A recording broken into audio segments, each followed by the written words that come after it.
చూడండి అమ్మా, పరమగీతము మనం ధ్యానించుకుందాం.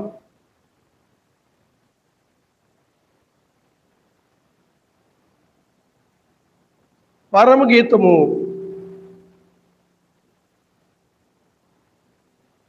సౌండ్ వస్తుంది చూడడం మీద రీసౌండ్ ఉయ్యి అని. హల్లెలూయా. పరమగీతము 8వ అధ్యాయము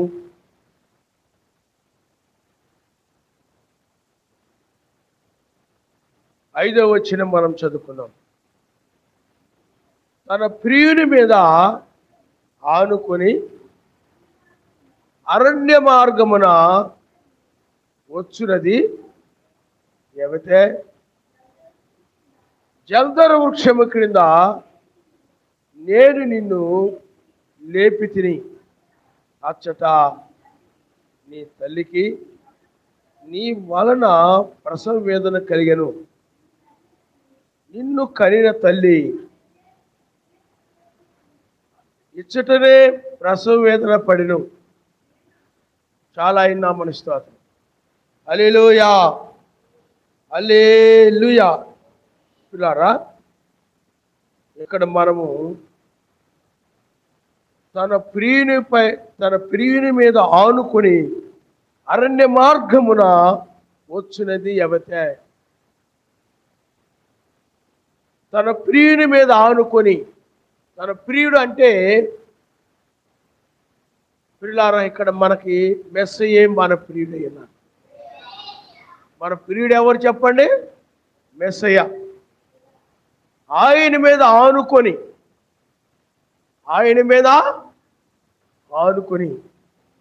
అరణ్య మార్గమున వచ్చినది ఏమైతే? అరణ్య మార్గములో వచ్చున్నది ఏమైతే? నా ప్రియ యేషువపై ఆనుకొని అరణ్య మార్గమున నడచుటై ఆనంద జీవితము. అరణ్య మార్గమున నడచుటై ఆనంద జీవితము. నా ప్రియ యేషువపై ఆనుకొని షారోను రోజా పరిశుద్ధమైన మాధు తండ్రి లిల్లీ పుష్పము.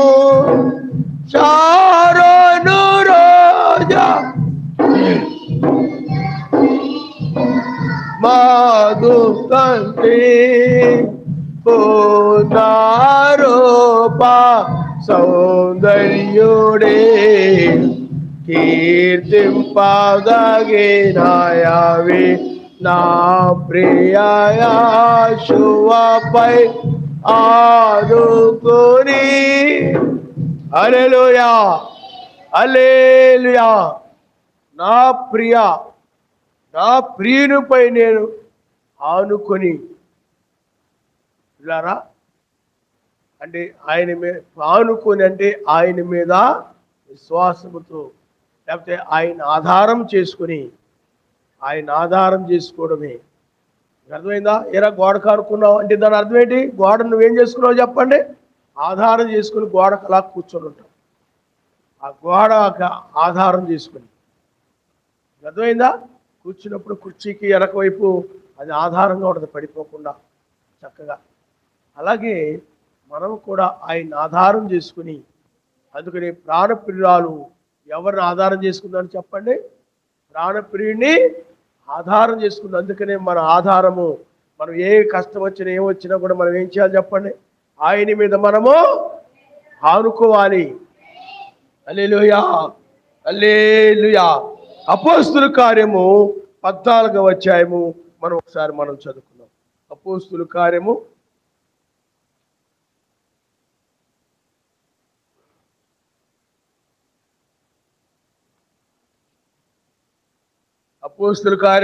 14వ అధ్యాయం 1వ వచనం. ఆ ఈ కీనేలో జరిగినది ఏమనగా, వారు కూడి యూదుల సమాజ మందిరములో ప్రవేశించి తేటగా బోధించినందున అనేకులు యూదులను గ్రీసు దేశస్థులను విశ్వసించిరి. అయితే యూదులు అవిధేయులైన యూదులు, చూడమ్మా, యూదులను హెల్లేనీయులను విశ్వసించులాగున బోధించిరి. అది బ్రాకెట్లో ఉంది. అయితే అవిధేయులైన యూదులు అన్యజనులను పురుగొల్పి వారి మనస్సులో సహోదరుల మీద పగబుట్టించిరి. కాబట్టి వారు ఆ సర్వశక్తిమంతుని ఆనుకొని ధైర్యముగా మాట్లాడుచు అక్కడ బహుకాలము గడిపిరి. ఎలోహిం వారి చేత సూచక్రియలను అద్భుతములను చేయించి తన కృపావాక్యమునకు సాక్ష్యం ఇప్పించుచుండెను. ఆ పట్టణపు జన సమూహములో భేదమును పుట్టగా కొందరు యూదుల పక్షముగాను కొందరు అపోస్తుల పక్షముగాను ఉండ్రి. మరియు అన్ని జనులను యూదులను తమ అధికారులతో కలిసి వారి మీద పడి వారి అవమానపరిచి రాళ్ల రువి చంపవల్లని ఉండిరి. వారు ఆ సంగతి తెలుసుకొని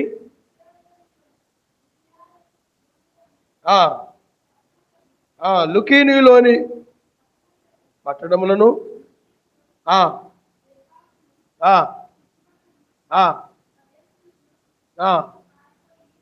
పారిపోయి అక్కడ సువార్త ప్రకటించుండ్రి. చాలా విన్నామని స్తోత్రం. హల్లెలూయా, హల్లెలూయా. ఈ కేనీలో జరిగినదేమనగా, వారు కూడి యూదుల సమాజ మందిరములో ప్రవేశించి తేటగా బోధించినందున అనేకులు యూదులను గ్రీసు దేశస్థులను విశ్వసించారు. ఆయన నామమున స్తోత్రం. హల్లెలూయా. ఈ కేనీలో జరిగినదేమనగా, వారు కూడి యూదుల సమాజ మందిరంలో ప్రవేశించి తేటగా బోధించినప్పుడు అనేకులు ఏం చేశారని చెప్పండి? విశ్వసించారు. కానీ ఆ రోజుల్లో అపోస్తుల బోధని అనేక మంది విశ్వసించారు. కానీ ఈ కాలంలో అయినట్లయితే కొద్ది మంది మాత్రం విశ్వసిస్తారు. మీకు అర్థమైందా? ఎందుకంటే అది మొదటి రాకడ గురించిన సువార్త. అపోస్తులు దేని గురించి బోధించారు? మొదటి రాకడ యొక్క సువార్తను గురించి వాళ్ళు బోధించారు. కానీ ఇప్పుడైతే మనము రెండవ రాకడను గురించినటువంటి సువార్త, అంటే న్యాయాధిపతిగా ఆయన వచ్చాడు, ఈ లోకాన్ని నాశనం చేయబోతున్నాడు, కాబట్టి మీరు ఈ లోకాన్ని విడిచిపెట్టి రండి, 1000 ఏళ్ల పాలన రాబోతుంది, మనము పెండ్లి విందు తర్వాత 1000 ఏళ్ల పాలన మనం దిగి వస్తాం, కాబట్టి మీరు ఈ లోకాన్ని విడిచిపెట్టి రండి, ఈ లోకము కాలిపోబోతా ఉంది, అణుబాంబుల చేత నాశనం చేయబడుతుంది, కాబట్టి మీరు విడిచిపెట్టి రండి అనేటువంటి సువార్త. కాబట్టి ఈ రోజుల్లో ఎవరు కూడా దీన్ని నమ్మరు. ఎందుకంటే అందరూ డబ్బు సంపాదనలో పడిపోయారు. ఎక్కడ చూసినా కానీ మనుషులు లోకాన్ని సంపాదించుకోవాలని, లోకంలో పేరు తెచ్చుకోవాలని, ఆస్తిపరులు అవ్వాలని, ధనవంతులు అవ్వాలని, ఈ విధంగా లోకములో మనుషులందరూ కూడా లోకములో సంపాదనలో మునిగిపోయారు. కాబట్టి ఈ లోకం అంతం కాబోతా ఉందంటే ఎవరు కూడా నమ్మడం లేదు. ఎందుకని? అలాగే చెప్తుంటారులే, ఏమి అంతం కాదు, ఇప్పుడు అలా ఏమి జరగదని ఈ లోకంలో మనుషులు అభిప్రాయపడుతూ ఉన్నారు. కానీ సర్వశక్తిమంతుడు ఈ లోకమును అంతము చేయబోతున్నాడు. కాబట్టి దీన్ని నమ్మేది కొద్ది మందే. ఆ రోజుల్లో ఎంతమంది నమ్మారు? 8 మంది నమ్మారు. నోహు కాలం. అలాగే లోతు కాలంలో ఎంతమంది నమ్మారు చెప్పండి? 3 నమ్మారు. అలాగే రాహాబు స్త్రీ కాలంలో ఎరుకో పట్టణం నాశనం కాబోతుందంటే కొద్ది మంది, ఆ యొక్క రాహాబు స్త్రీ కుటుంబానికి సంబంధించిన వాళ్ళే, వాళ్ళ బంధువులే బయటకు వచ్చారు. కాబట్టి కొద్ది మందే, అనేక మంది రక్షించబడరు. కానీ అపోస్తలుడైన పౌలు ఆ కాలంలో వాళ్ళు బోధించినప్పుడు అనేకులు ఏం చేశారు? విశ్వసించారు. కానీ నాడు విశ్వాసమును కనుగొందునా అన్నాడు ఆయన. నేను న్యాయము తీర్చడానికి వచ్చినప్పుడు వాని క్రియలను బట్టి ప్రతిఫలం ఇవ్వడానికి నేను వచ్చినప్పుడు విశ్వాసమును కనుగొందునా అన్నాడు. హల్లెలూయా. అనేక మంది ఏమి రక్షించబడరు, కొద్ది మంది మాత్రమే రక్షించబడతారని వాక్యం చెప్తుంది. హల్లెలూయా. ఆ తర్వాత చూడండి, అయితే అవిధేయులైన యూదులు అన్య జనులను పులిగొరిపి వారి మనసుల్లో సహోదరుల మీద పగ పుట్టించిరి. అయితే ఈ అవిధేయులైనటువంటి యూదులు అంటే ఈ యొక్క సువార్తను నమ్మనటువంటి, అపోస్తుల యొక్క సువార్తను నమ్మనటువంటి వారు ఏం చేశారు చెప్పండి? అవిశ్వాసులు. ఆ అవిశ్వాసులు ఏం చేశారంటే అన్య జనులతో పాటు వీళ్ళు ఏమండి అవిధేయులైన యూదులు అన్ని జనులను పురుగులు పండి అన్ని జనులతో సహవాసం చేసి వారిని ఏం చేశారనంటే ఈ యొక్క ఎవరైతే సువార్త ప్రకటిస్తున్నారో, ఎవరైతే ఆ సువార్తను నమ్మారో ఆ యూదుల మీద ఏం చేశారు చెప్పండి? పగ పుట్టించారు, అంటే కోపం పుట్టించారు. ఇదిగో చూసారా, వాళ్ళు వచ్చి ఈ విధంగా మెస్సీయే రక్షకుడని, ఆయన ద్వారానే రక్షణ కలుగుతుందని, ఆయన ద్వారానే పరలోకం వెళ్తామంట. మరి మనం యోధామతం అని అన్ని జనులు ఆ మతాలు యోధా మతాలన్నీ తప్పంట, మనం ఆరాధించే వాళ్ళు ఎవరు దేవుళ్ళు గారంట, వాళ్ళదే కరెక్ట్ అంట అని చెప్పి చెడుగా చెప్పేసి అంటే అవిధేయులైనటువంటి యూదులు, అంటే లోబడినటువంటి యూదులు, నమ్మనటువంటి యూదులు, అంటే అపోస్తుల యొక్క బోధను నమ్మనటువంటి యూదులు, మెస్సీ యొక్క రాకడను గురించి నమ్మనటువంటి యూదులు అన్ని జనులకి ఏం చేశారంటే పురుగొలిపారు అన్నమాట. ఏం చేశారు? రెచ్చగొట్టారు. ఏం చేశారు చెప్పండి? అంటే ఎవరైతే అపోస్తుల బోధన నమ్మారో, ఆ యొక్క అపోస్తుల బోధన నమ్మి లేకపోతే మెస్సీ యొక్క మొదటి రాకడ నమ్మారో వారి మీద విరోధముగా చెడుగా చెప్పి ఆ విశ్వసించిన వారి మీద వీరు పగగలిగేలాగా, పగబుట్టేలాగా, కోపం పుట్టేలాగా చేశారన్నమాట. ఆయన నామనిస్తాడు. హల్లెలూయా, హల్లెలూయా. కాబట్టి పిల్లారా, అందుకనే ఇక్కడ చూడండి, అవిధేయుల యూదులు అన్య జనులను పురుగొల్పి వారి మనస్సులలో సహోదరుల మీద పగ పుట్టించిరి. వారి మనస్సులలో చెడు విత్తారు. అంటే ఒక మంచి సువార్తను గురించి, ఒక రక్షణను గురించి చెడుగా ఏం చేశారు చెప్పండి? సువార్తను గురించి చెడుగా ఇచ్చినప్పుడు ఆ అన్ని జనులు ఏం చేశారంటే పిల్లారా చూడండి, అన్ని జనులు ఆ సహోదరుల మీద పగ పెట్టుకున్నారు అన్నమాట. ఈనాడు కూడా చాలా మంది ఏం చేస్తారు, నువ్వు ఈ వర్తమానాన్ని నమ్మావు అనుకోండి, ఆ వర్తమానం నమ్మినటువంటి నీ మీద నిన్ను ఈ యొక్క వర్తమానాన్ని నమ్మనివ్వకుండా, రెండవ రాకడ నమ్మనివ్వకుండా, నామములో బాప్తిజం దాన్ని నమ్మనివ్వకుండా కొంతమందికి ఏం చేస్తారు చెప్పండి? బయట వాళ్ళు ఎవరెవరు వచ్చి మీ ఇంట్లో వాళ్ళకి, మీ ఆయనకో లేకపోతే నీ భర్తకో, అంటే నీ భార్యకో, లేకపోతే నీ ఇంట్లో తల్లిదండ్రులకో, లేకపోతే ఇరుగు పొరుగు నీ చుట్టుపక్కల ఉన్న వాళ్ళకో ఏదో ఒకటి ఏం చేస్తారు చెప్పండి? నీ మీద పగ పుట్టేలాగా, నీ మీద కోపం పుట్టేలాగా, నీ మీద ద్వేషము కలిగేలాగా చెప్తారన్నమాట. ఈ సత్యాన్ని విశ్వసించినప్పుడు ఆ సత్యం నుండి నిన్ను తప్పించడానికి, ఈ రక్షణ నుండి దూరం చేయడానికి సాతానుడు ఏం చేస్తాడనండి, ఆ దయ్యం ఏం చేస్తుందంటే ఆ యొక్క నీ ఇంట్లో ఉన్నవారిలోని ప్రవేశించో, బయట ఉన్నవారిలోని ప్రవేశించో, నీ మీద పగబుట్టేలాగా, నీ భర్తకి నీ మీద పగబుట్టేలాగా, నీ భార్యకి నీ మీద పగబుట్టేలాగా, నీ పిల్లల మీద నీకు పగబుట్టేలాగా, నీ మీద ద్వేషం కలిగేలాగా వాడు ఏం చేస్తాడు చెప్పండి? సాతానుడు ఆ విధమైనటువంటి ఆలోచనలు పెడతాడు వాడు. అందుకనే పిల్లారా, సాతానుడు అనేవాడు, వాడు లూసిఫర్ అనేవాడు, వాడు విధానం ఏంటంటే సత్యాన్ని నమ్మనీయకుండా చేయడమే, సత్యమును నమ్మిన వారి మీద పగబెట్టుకోవడమే. ఆ పగ ఎలా తీర్చుకుంటాడంటే అవిధేయులైనటువంటి వారిలోని ప్రవేశించి వారి ద్వారా నీ మీద పగ తీర్చుకుంటాడు అన్నమాట. ఇప్పుడు అపోస్తుల బోధ నమ్మారు యూదులు, నమ్మారు. నమ్మితే విశ్వసించిన వారి మీద సాతానికి ఏమొచ్చింది? పగ కలిగింది, కోపం కలిగింది. కోపం తీర్చుకోవడం సాతాను డైరెక్ట్గా తీర్చుకోలేడు. కాబట్టి నీ ఇంట్లో నీ భర్త ఉన్నాడు అనుకోండి, అవిధేయుడు అనుకోండి, సరిగా నమ్మడం, సరైన విశ్వాసి కాదనుకుందాం, లేకపోతే నీ భార్య సరైన విశ్వాసి కాదనుకుందాం, నీ తల్లిదండ్రులు ఎవరో సరైన విశ్వాసి కాదనుకుందాం, ఏదో నామకార్థం నమ్ముతారు అనుకుందాం, సరిగా ప్రార్థనకు రారు, ప్రార్థన చేసుకోవడం అనుకుందాం. అలాంటి వారినిలోనికి సాతాను ప్రవేశిస్తాడనమాట. ప్రవేశించి ఈ మీద ఏం చేస్తాడు చెప్పండి? వాడు చక్కగా ఆయన నమ్ముకొని ప్రార్థన చేసుకునే వారి మీద, వాక్య ప్రకారం నడిచే వారి మీద పగ కలుగు చేస్తాడనమాట. అప్పుడు మీ ఆయన నీ మీద పగగా ఉంటాడు, లేకపోతే నీ తల్లిదండ్రులు నీ మీద పగగా ఉంటారు, లేకపోతే నీ భార్య నీ మీద పగగా ఉండొచ్చు. ఎందుకంటే ఎవరు అవిధేయులుగా ఉంటే వారిని పట్టుకుంటాడు అనమాట. ఎవరిని నమ్మడో వాళ్ళు ఏం చేస్తాడు చెప్పండి? పట్టుకుంటాడు. వాళ్ళలోనికి ప్రవేశించి ఎవరైతే విశ్వసించారో వారిని నమ్మనీయకుండా రావడం చేయడము, ప్రార్థనకు రాకుండా చేయడము, ఏదో ఒకటి చేస్తాడనమాట వాడు సాతాను. ఎందుకు? కారణం ఏంటి? నువ్వు నమ్మడం వాడికి ఇష్టం లేదు, నువ్వు రక్షించబడడం వాడికి ఇష్టం లేదు, నువ్వు పరలోకం రావడం వాడికి ఇష్టం లేదు, ఆరాధించడం వాడికి ఇష్టం లేదు సాతానికి. అందుకని వాడు ఏం చేస్తాడంటే అవిధేయులైన వారిని ఎవరు చూసుకొని, అంటే అవిధేయులు అంటే లోబడినటువంటి వారిని చూసుకొని వాడు ఏం చేస్తాడంటే ఆ విధంగా అవిధేయుల మీద, అంటే విశ్వసించిన వారి మీద, సహోదరుల మీద పగ పుట్టిస్తాడు అనమాట. అర్థమైందా? నువ్వు నమ్మినగానే సాతాను ఊరుకుంటాడేంటి? ఊరుకోడు. నువ్వు విశ్వసించగానే సాతాను ఊరుకుంటాడా? ఊరుకోడు. ఒక ఆవిడ ఉంది, ఆవిడ ఆయన నామంలో బాప్తిజం పొంది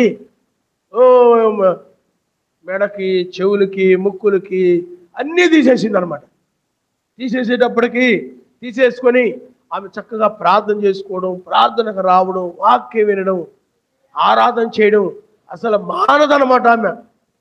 ఆమె ముందు వరుసలో ఉంటుంది, అందరికంటే ముందు ఉంటుంది అనమాట. లుదేమ గారిని ఒక ఆవిడ ఉండేవాడు. ఆదివారం ప్రార్థన అంటే 6 గంటలకు ముందు, 6 గంటలకు వచ్చి కూర్చునేవాడు. 6:30కు వచ్చేసేవాడు. ఎక్కడి నుండి నడుచుకొని వచ్చేవాడు. పెద్ద ఆవిడ, అదే లుదేమ గారు. ఆవిడ అంత వయసు. నీ పేరు లుదేమేనా? లుదేమేనా? తబితమ్మ. కాబట్టి ఆ తబితమ్మ అంత వయసు అనమాట. అంత దూరం నుండి ఆవిడ నడుచుకుంటూ వచ్చేవాడు అనమాట. వచ్చి ప్రార్థన చేసుకునేవాడు. కొద్దిగా ప్రార్థనలో ఉండేవాడు. అంత ఆసక్తి అనమాట. ఈవిడ కూడా అంత ఆసక్తిగా ఉండేది. అంతగా ఆసక్తిగా ఉంటే మరి అవిధేయులు ఉంటారు కదా, నమ్మనోళ్ళు ఉంటారు కదా, మెస్సయ్య నమ్మనోళ్ళు, వాళ్ళలోకి దూరాడు సాతానుడు. దూరి ఏంటి మీ ఆవిడేంటి అవన్నీ తీసేసిందేంటి, ఇవన్నీ తీసేసిందేంటి, అదేంటి ఇంతకుముందు ఆ బట్టలు వేసుకుని ఈ బట్టలు వేసుకుని క్రైస్తవ స్త్రీ వలె పరిశుద్ధమైన బట్టలు వేసుకుంటుంది ఏంటి, అలా ఉందేంటి, ఇలా ఉందేంటి అని వాళ్ళ ఆయనకు వచ్చి ఏ ఒక మాటలు చెప్పడం ఆరంభించారన్నమాట. పగ పుట్టించారన్నమాట ఆవిడ మీద వాళ్ళ ఆయనకి. వాళ్ళ ఆయన అసలే కోపిష్టి.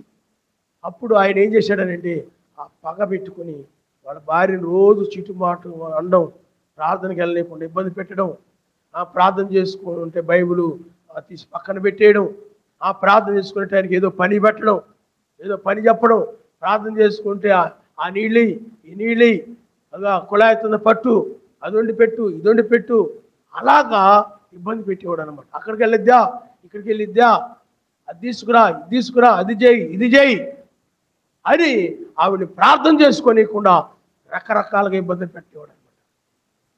అర్థమైందా?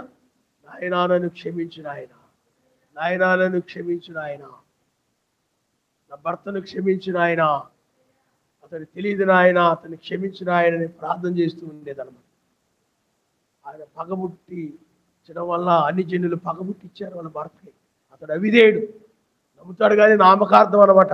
కరెక్ట్గా వాక్యం మీదే నిలబడ్డాం, కరెక్ట్గా ఏమి లోకల పనులు కరెక్ట్గా చేస్తాడు, కానీ వాక్యం మీద మాత్రం నిలబడ్డాం.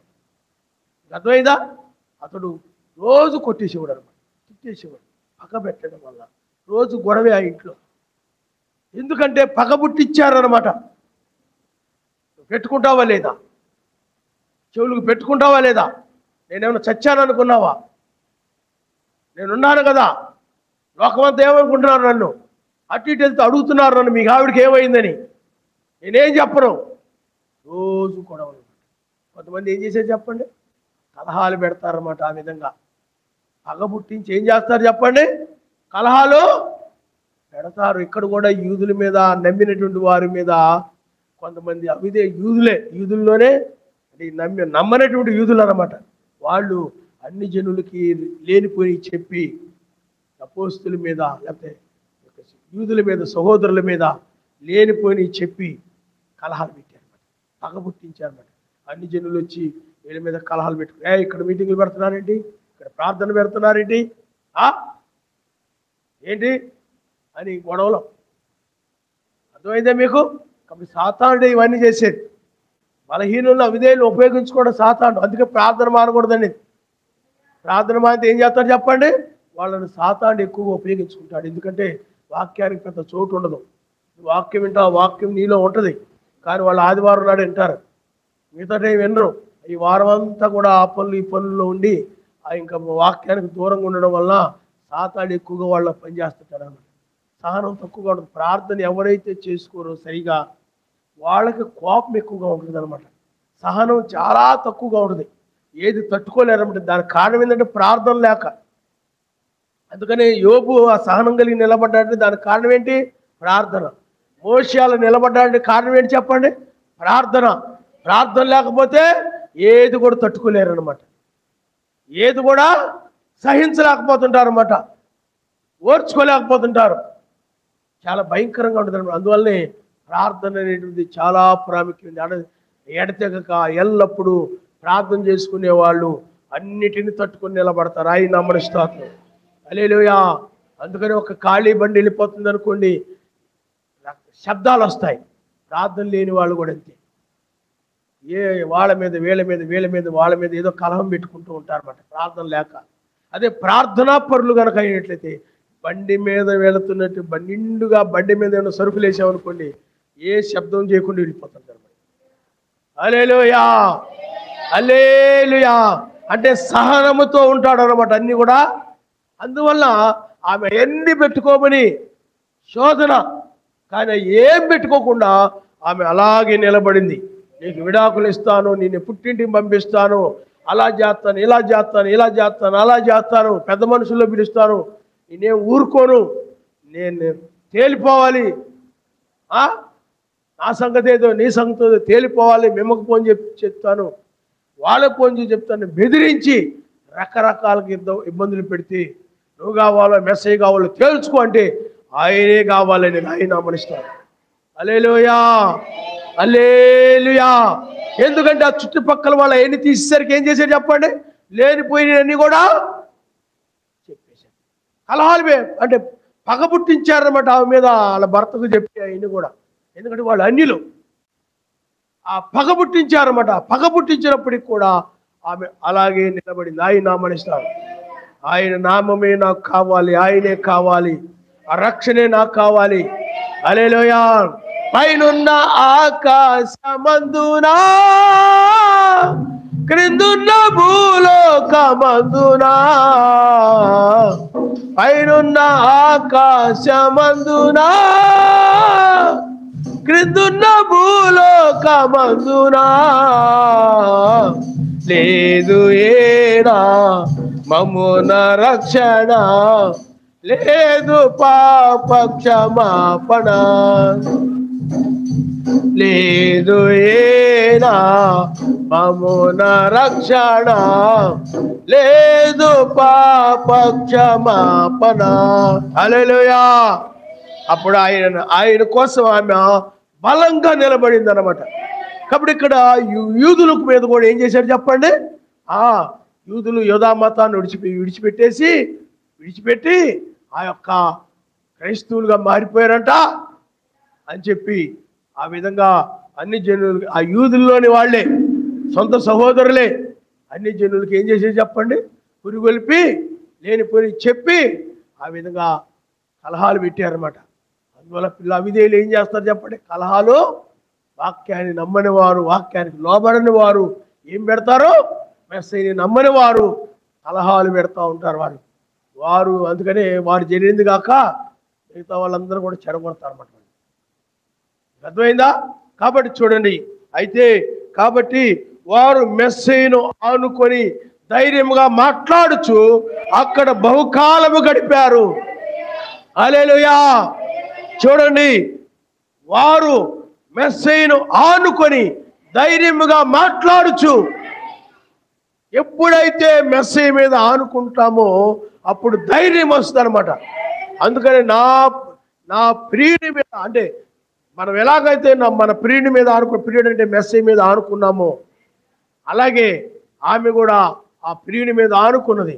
నా ప్రియ యేషువపై ఆనుకొని అరణ్య మార్గమున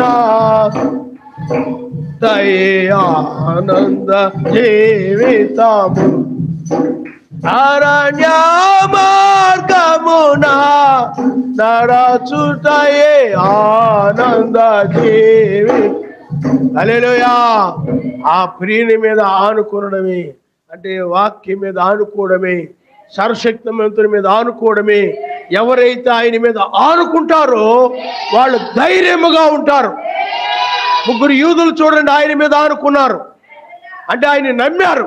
ఆయన నమ్మడమే ఆయన మీద ఆనుకోవడం. ఆ విధంగా ఎప్పుడైతే నమ్మారో అప్పుడు 3 యూదులు ధైర్యముగా ఉన్నారు.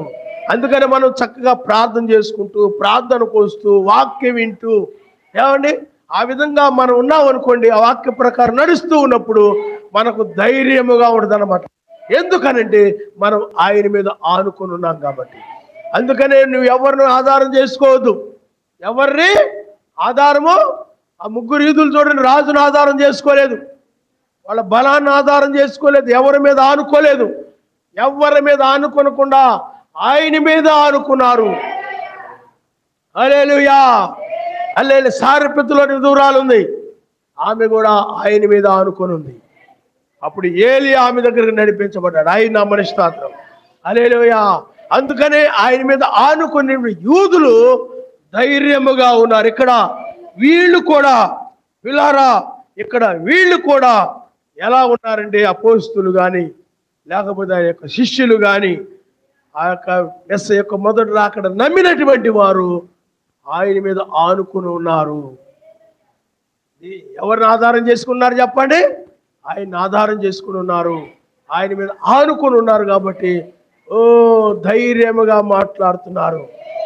మీ మాట వినవలెనా, ఆయన మాట వినవలెనా? మీరేమన్నా మమ్మల్ని సృష్టించారా?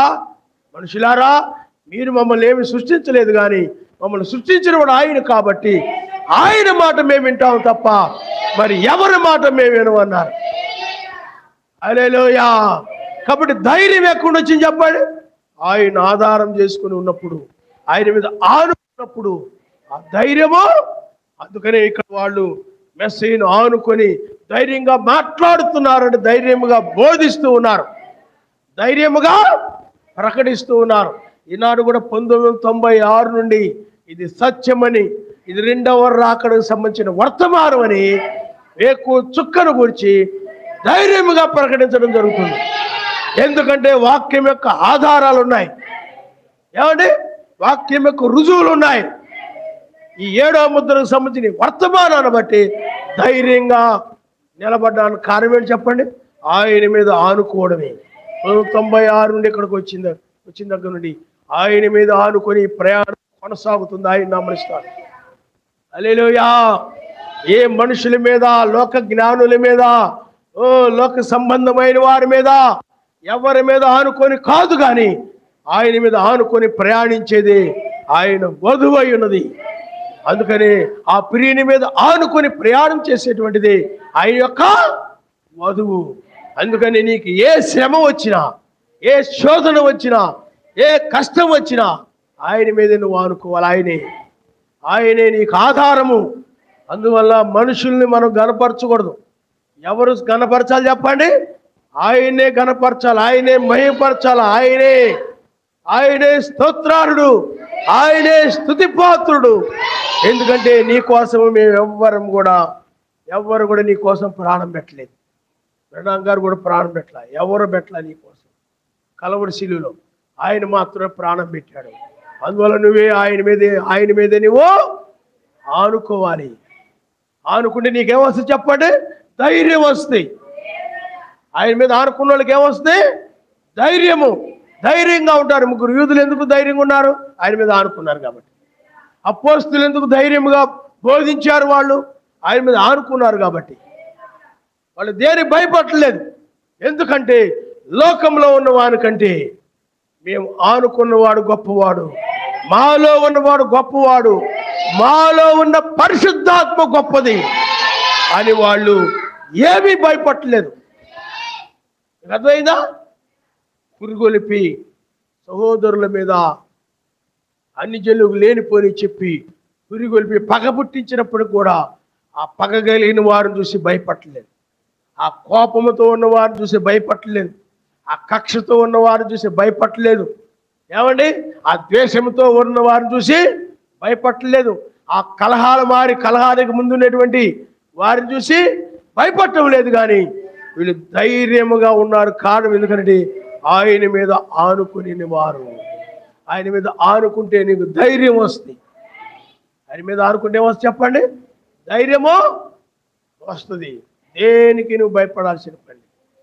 వాళ్ళు చూడండి ధైర్యముగా మాట్లాడుచు అక్కడ బహుకాలం గడిపారు. యావే వారి చేత సూచక్రియలను అద్భుతములు చేయించి కృపావాక్యమును ఒక సాక్ష్యం ఇప్పించు ఉండెను. ఆ పట్టణపు జనసమూహములో భేదములు పుట్టగా కొందరు యూదుల పక్షముగాను కొందరు అపోస్తుల పక్షముగాను ఉండ్రి. హల్లెలూయా, హల్లెలూయా. చూడండి పిల్లారా, అక్కడ ఏం జరిగిందనంటే కొందరు అపోస్తుల పక్షముగాను కొందరేమో యూదుల పక్షముగాను ఉన్నారన్నది. చూడండి పిల్లారా, అక్కడ పట్టణపు జనసమూహములు భేదములు పుట్టగా కొందరు యూదుల పక్షముగాను కొందరు అపోస్తుల పక్షముగాను ఉండిరి. పిల్లారా, ఈనాడు కూడా మనం చూసినట్లయితే లోకములు అనేక మంది భేదములు పెట్టచ్చు. అర్థమైందా మీకు? పగ పుట్టించవచ్చు నీ మీద. అక్కడ ముగ్గురు యూదుల మీద ఏం చేశారు చెప్పండి? అపోస్తుల బోధన నమ్మినటువంటి యూదుల మీద ఏం చేశారు? పగ పుట్టి. కానీ ఆ యూదులు ఎవరి పక్షంగా నిలిచారంటే యూదులు అపోస్తుల పక్షంగా నిలిచారు. నిజమైన యూదులు, అవిధేయులైన యూదులు ఉన్నారే వారి పక్షంగా కొంతమంది నిలిచారు. అందుకనే పిల్లారా, నువ్వు ఎవరి పక్షంగా నిలుస్తున్నావు అనేది చివరి కాలంలో చాలా ప్రాముఖ్యమైనది. సత్యం పక్షం నిలుస్తున్నావా, అబద్ధం పక్షం నిలుస్తున్నావా అనేది చాలా ప్రాముఖ్యమైనది. హల్లెలూయా, హల్లెలూయా. సర్వశక్తిమంతుని పక్షముగానే నిలబడాలి, వాక్య పక్షముగానే నిలబడాలి. ఆ ముగ్గురు యూదులు ఎక్కడ నిలబడ్డారంటే వాక్యం పక్షముగా. విగ్రహారాధన చేయకూడదని బైబిల్ చెప్తుంది కాబట్టి ఆ వాక్య పక్షంగా ముగ్గురు యూదులు నిలబడ్డారు. ఆమె కూడా ఇందాక నేను ఒక ఆవిడ గురించి చెప్పాను, అనురాలు. వాళ్ళ భర్తకు లేనిపోని అని కూడా చెప్పి ఆమె మీదకి ఆ యొక్క పురుగు అనిపారు. అయినప్పటికీ కూడా ఆమె వాక్య పక్షంగానే నిలబడింది. వాళ్ళ భర్త పక్షంగా నిలబడలేదు, అన్ని జనుల పక్షంగా నిలబడలేదు, పాపం పక్షం నిలబడలేదు. మనం ఎప్పుడు కూడా ఆయన పక్షంగానే నిలబడాలి. ఆయన పక్షంగా ఎప్పుడు కూడా తక్కువ మందే ఉంటారు. అబద్ధం వైపు అనేక మంది ఉంటారు, అబద్ధం వైపు అనేక మంది ఉంటారు. కానీ తక్కువ మంది ఉన్న వైపు ఆయన ఉంటాడు, కొద్ది మంది ఉన్న వైపు ఆయన. మోషే కాలంలో చూడండి, మోషే కాలంలో కూడా చాలా విభేదాలు జరిగాయి, చాలా కలహాలు వచ్చాయి. చూడండి, పట్టణపు జనసమూహములు భేదములు పుట్టగా, అలాగే మోషే సంఘములో కూడా భేదాలు పుట్టాయి. మోషే వర్తమానం చెప్తూ ఉన్నప్పుడు కొంతమంది దాన్ని ఏం చేశారు? విభేదించేవారు. కానాను లేదు, ఏమీ లేదు, అది ఒక వారం రోజులు వెళ్ళిపోవచ్చు కానాను నడిచి, కానీ మోషే ఇక్కడే తిప్పుతున్నాడు అని ఆ సంఘంలో ఏమొచ్చాయంటే విభేదాలు వచ్చాయి. అలాగే దాతాను, అబీరము, కోరలు అంటుంటే వాళ్ళు కొంతమంది లేచి అమ్మా నువ్వు కళ్ళు నడుపుకుంటూ కూర్చో, ఈయన జాగ్రత్తగా వినాలి. కాబట్టి పిల్లారా, ఆ మోషే మీద దాతాను, అబీరము, కోరహులు కొంతమంది ఏం చేశారండి? విభేదించారు. ఎందుకు విభేదించారంటే వాళ్ళు విశ్రాంతి దినాన్ని మీరిపోయారు కొంతమంది. అప్పుడు మోషే అన్నాడు, మీ అంగీలకి నీలి సూత్రాలు తగిలించుకోమని చెప్తే అందరూ కూడా విభేదించారు. మోషే మాటలకు ఏం చేసేది చెప్పండి? విభేదించారు. అక్కడ కలహం వచ్చేసింది. కలహం వచ్చినప్పుడు కొద్ది మంది మాత్రమే మోషే పక్షంగా నిలిచారు, అంటే సర్వశక్తిమంతుని పక్షంగా నిలిచారు. అనేక మంది ఆ దాతాను, అబీరము, కోరహుల పక్షంగా నిలిచారు, లేకపోతే అవిధేయుల పక్షంగా నిలిచారు. వాక్యమును నమ్మని వారి పక్షంగా నిలిచారు. వాళ్ళందరూ కూడా నాశనం చేయబడ్డారు. కానీ మోషే పక్షం కంటే సర్వశక్తిమంతుని పక్షంగా నిలిచినటువంటి యెహోషువ, కాలేబులు మాత్రమే కానాను వెళ్ళారు. ఆయన నామనిస్తారు. జనులందరూ కూడా ఎవరి పక్షం నిలిచినా, అన్ని జనుల పక్షం నిలిచినా, విగ్రహారాధన పక్షం నిలిచినా, లేకపోతే ఆ దాతాన్ అబీరము కౌరవుల పక్షం నిలిచినా, వాళ్ళ పక్షం వీళ్ళ పక్షం నిలిచినా, ఎవరి పక్షమును నిలవకుండా మోషే పక్షమును నిలిచింది మాత్రం ఇద్దరే. అందుకని కొద్ది మంది మాత్రమే సత్యం వైపు ఉంటారు, అబద్ధం వైపు ఎక్కువ మంది ఉంటారు. ఎందుకనంటే సాతాను సత్యం నమ్మించడానికి ఎక్కువ మంది ఉన్నారు కాబట్టి ఇదే కరెక్ట్ అనుకుంటారు చాలా మంది. ఎక్కువ మంది నమ్మారు కాబట్టి సత్యం అనుకుంటారు చాలా మంది. ఎక్కువ మంది కొంటున్నారు అనుకోండి, అది మంచిది అనుకుంటారు చాలా మంది. కానీ పిల్లారా, ఇక్కడ సత్యం అనేది ఎలా ఉందంటే పిల్లారా, అది కొద్ది మంది మాత్రం విశ్వసించే విధంగా ఉంటుంది. అందుకని కొద్ది మంది ఇక్కడ రెండు, అంటే కొంతమంది ఏమో యూదుల పక్షముగాను, కొంతమంది ఏమో అపోస్తుల పక్షముగాను ఉన్నారు అన్నది ఎప్పుడు కూడా ఆయన వర్తమానికుల పక్షంగా నిలబడాలి. కారణం ఎందుకంటే అపోస్తులు వాళ్ళ దగ్గరకు వాక్యం వస్తాయి. ఒకవేళ ఏదైనా వాక్యానికి ఒక్కడైనా విరోధంగా ఉన్నా వాళ్ళు శిక్షించైనా ఆయన సర్వశక్తి ముందు వాళ్ళకి ఏదైనా నేర్పి వాళ్ళ సరైన మార్గంలో పెట్టుకుంటాడు. ఆయన నామనిస్తారు. బైబిల్లో మీరు ఎక్కడైనా చూడండి, బైబిల్లో ఎప్పుడైనా మీరు చూసినట్లయితే బైబిల్లో కార్యం మారినప్పుడు వర్తమానికులను మార్చాడు తప్ప ఏ సందర్భంలోనూ మార్చలేదు ఆయన. కాలం మారినప్పుడు, ఇప్పుడు యోహాను ఉన్నాడు, ఆ యోహాను పరిచర్య అయిపోయినప్పుడు మెస్సీయ ఇచ్చాడు. అలాగే ఏలియా ఉన్నాడు, ఏలియా పరిచర్య అయిపోతేనే ఎలీషా వచ్చాడు. ఏమండి? అలాగే ఇక్కడ బ్రెన్హామ్ గారు, జాన్సన్ గారు పరిచర్య అయిపోయింది కాబట్టి ఈ యొక్క వేకు చుక్క వర్తమానంతో ఇక్కడ రంగం మీద తీసుకొచ్చాడు. అంటే పరిచర్య మారినప్పుడు వ్యక్తులు మారుతారు, పరిచర్య మారినప్పుడు వ్యక్తులు మారుతారు. కానీ బైబిల్ ప్రకారం మనం చూసినట్లయితే పిల్లారా, వర్తమానికులు పరిచర్య మారితేనే తప్ప జనులు నమ్మడం లేదు కదా, ఇంకొక వర్తమానుడు పంపిస్తే నమ్ముతారేమని మార్చడం. మీకు అర్థమైందా? ఇప్పుడు యూదులు ఉన్నారు అనుకోండి, యూదుల దగ్గర మెస్సీ వచ్చాడు, యూదులు విశ్వసించలేదు, ఆ యూదుల మెస్సీని విశ్వసించట్లేదు, ఇంకొకరిని పంపితే విశ్వసిస్తారేమో అని ఇంకొకరిని పంపాడా? పంపలేదు. వాళ్ళు నమ్మనప్పుడు ఆయన ఏం చేశాడనండి, అన్ని జనుల దగ్గరకు వచ్చేసాడు అన్నమాట. హల్లెలూయా. జనులు ఏం చేశాడు చెప్పండి, ఆయన మా జనులు మారుస్తాడు. వర్తమానికులు ఆయన ఏం చేయడు, మార్చడం.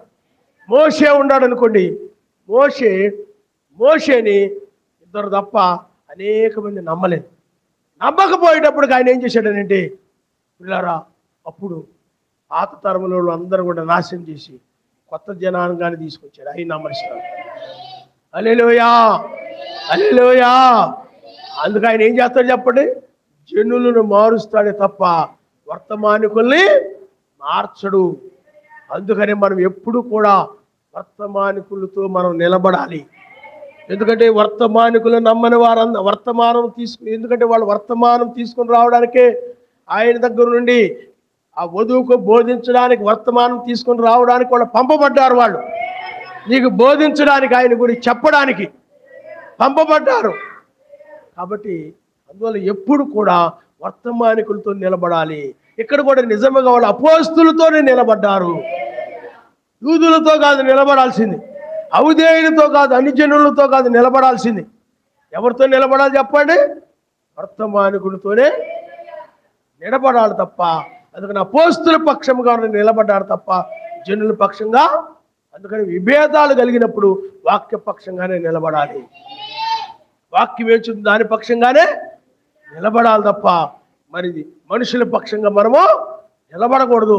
అందుకని అపోస్తుల పక్షం నిలబడడమే వాక్య పక్షంగా నిలబడడము. కాబట్టి ముగ్గురు యూదులు చూడండి, వాక్య పక్షంగా నిలబడ్డారు తప్ప రాజు ఎంత గొప్పవాడైనప్పటికీ కూడా, ప్రజలందరూ వెళ్ళి నమస్కారం చేస్తూ ఉన్నప్పటికీ కూడా జనులందరూ జనుల పక్షంగా వెళ్ళలేదు, కానీ వాక్య పక్షంగానే నిలబడ్డారు. అలాగే దానియేలు కూడా వాక్య పక్షంగానే నిలబడ్డాడు. అలాగే బైబిల్లో మనం చూస్తే మెస్సీకిని యూదులకు మధ్య భేదాలు వచ్చినప్పుడు అప్పుడు శిష్యులు అందరూ కూడా మెస్సీ పక్షంగానే నిలబడ్డారు. ఆయన నమ్మనిస్తాం. హల్లెలూయా. అందువల్ల నువ్వు ఎప్పుడు కూడా నువ్వు రక్షించబడాలంటే సర్వశక్తిమంతుని యొక్క అపోస్తుల పక్షంగానే మనం నిలబడాలి.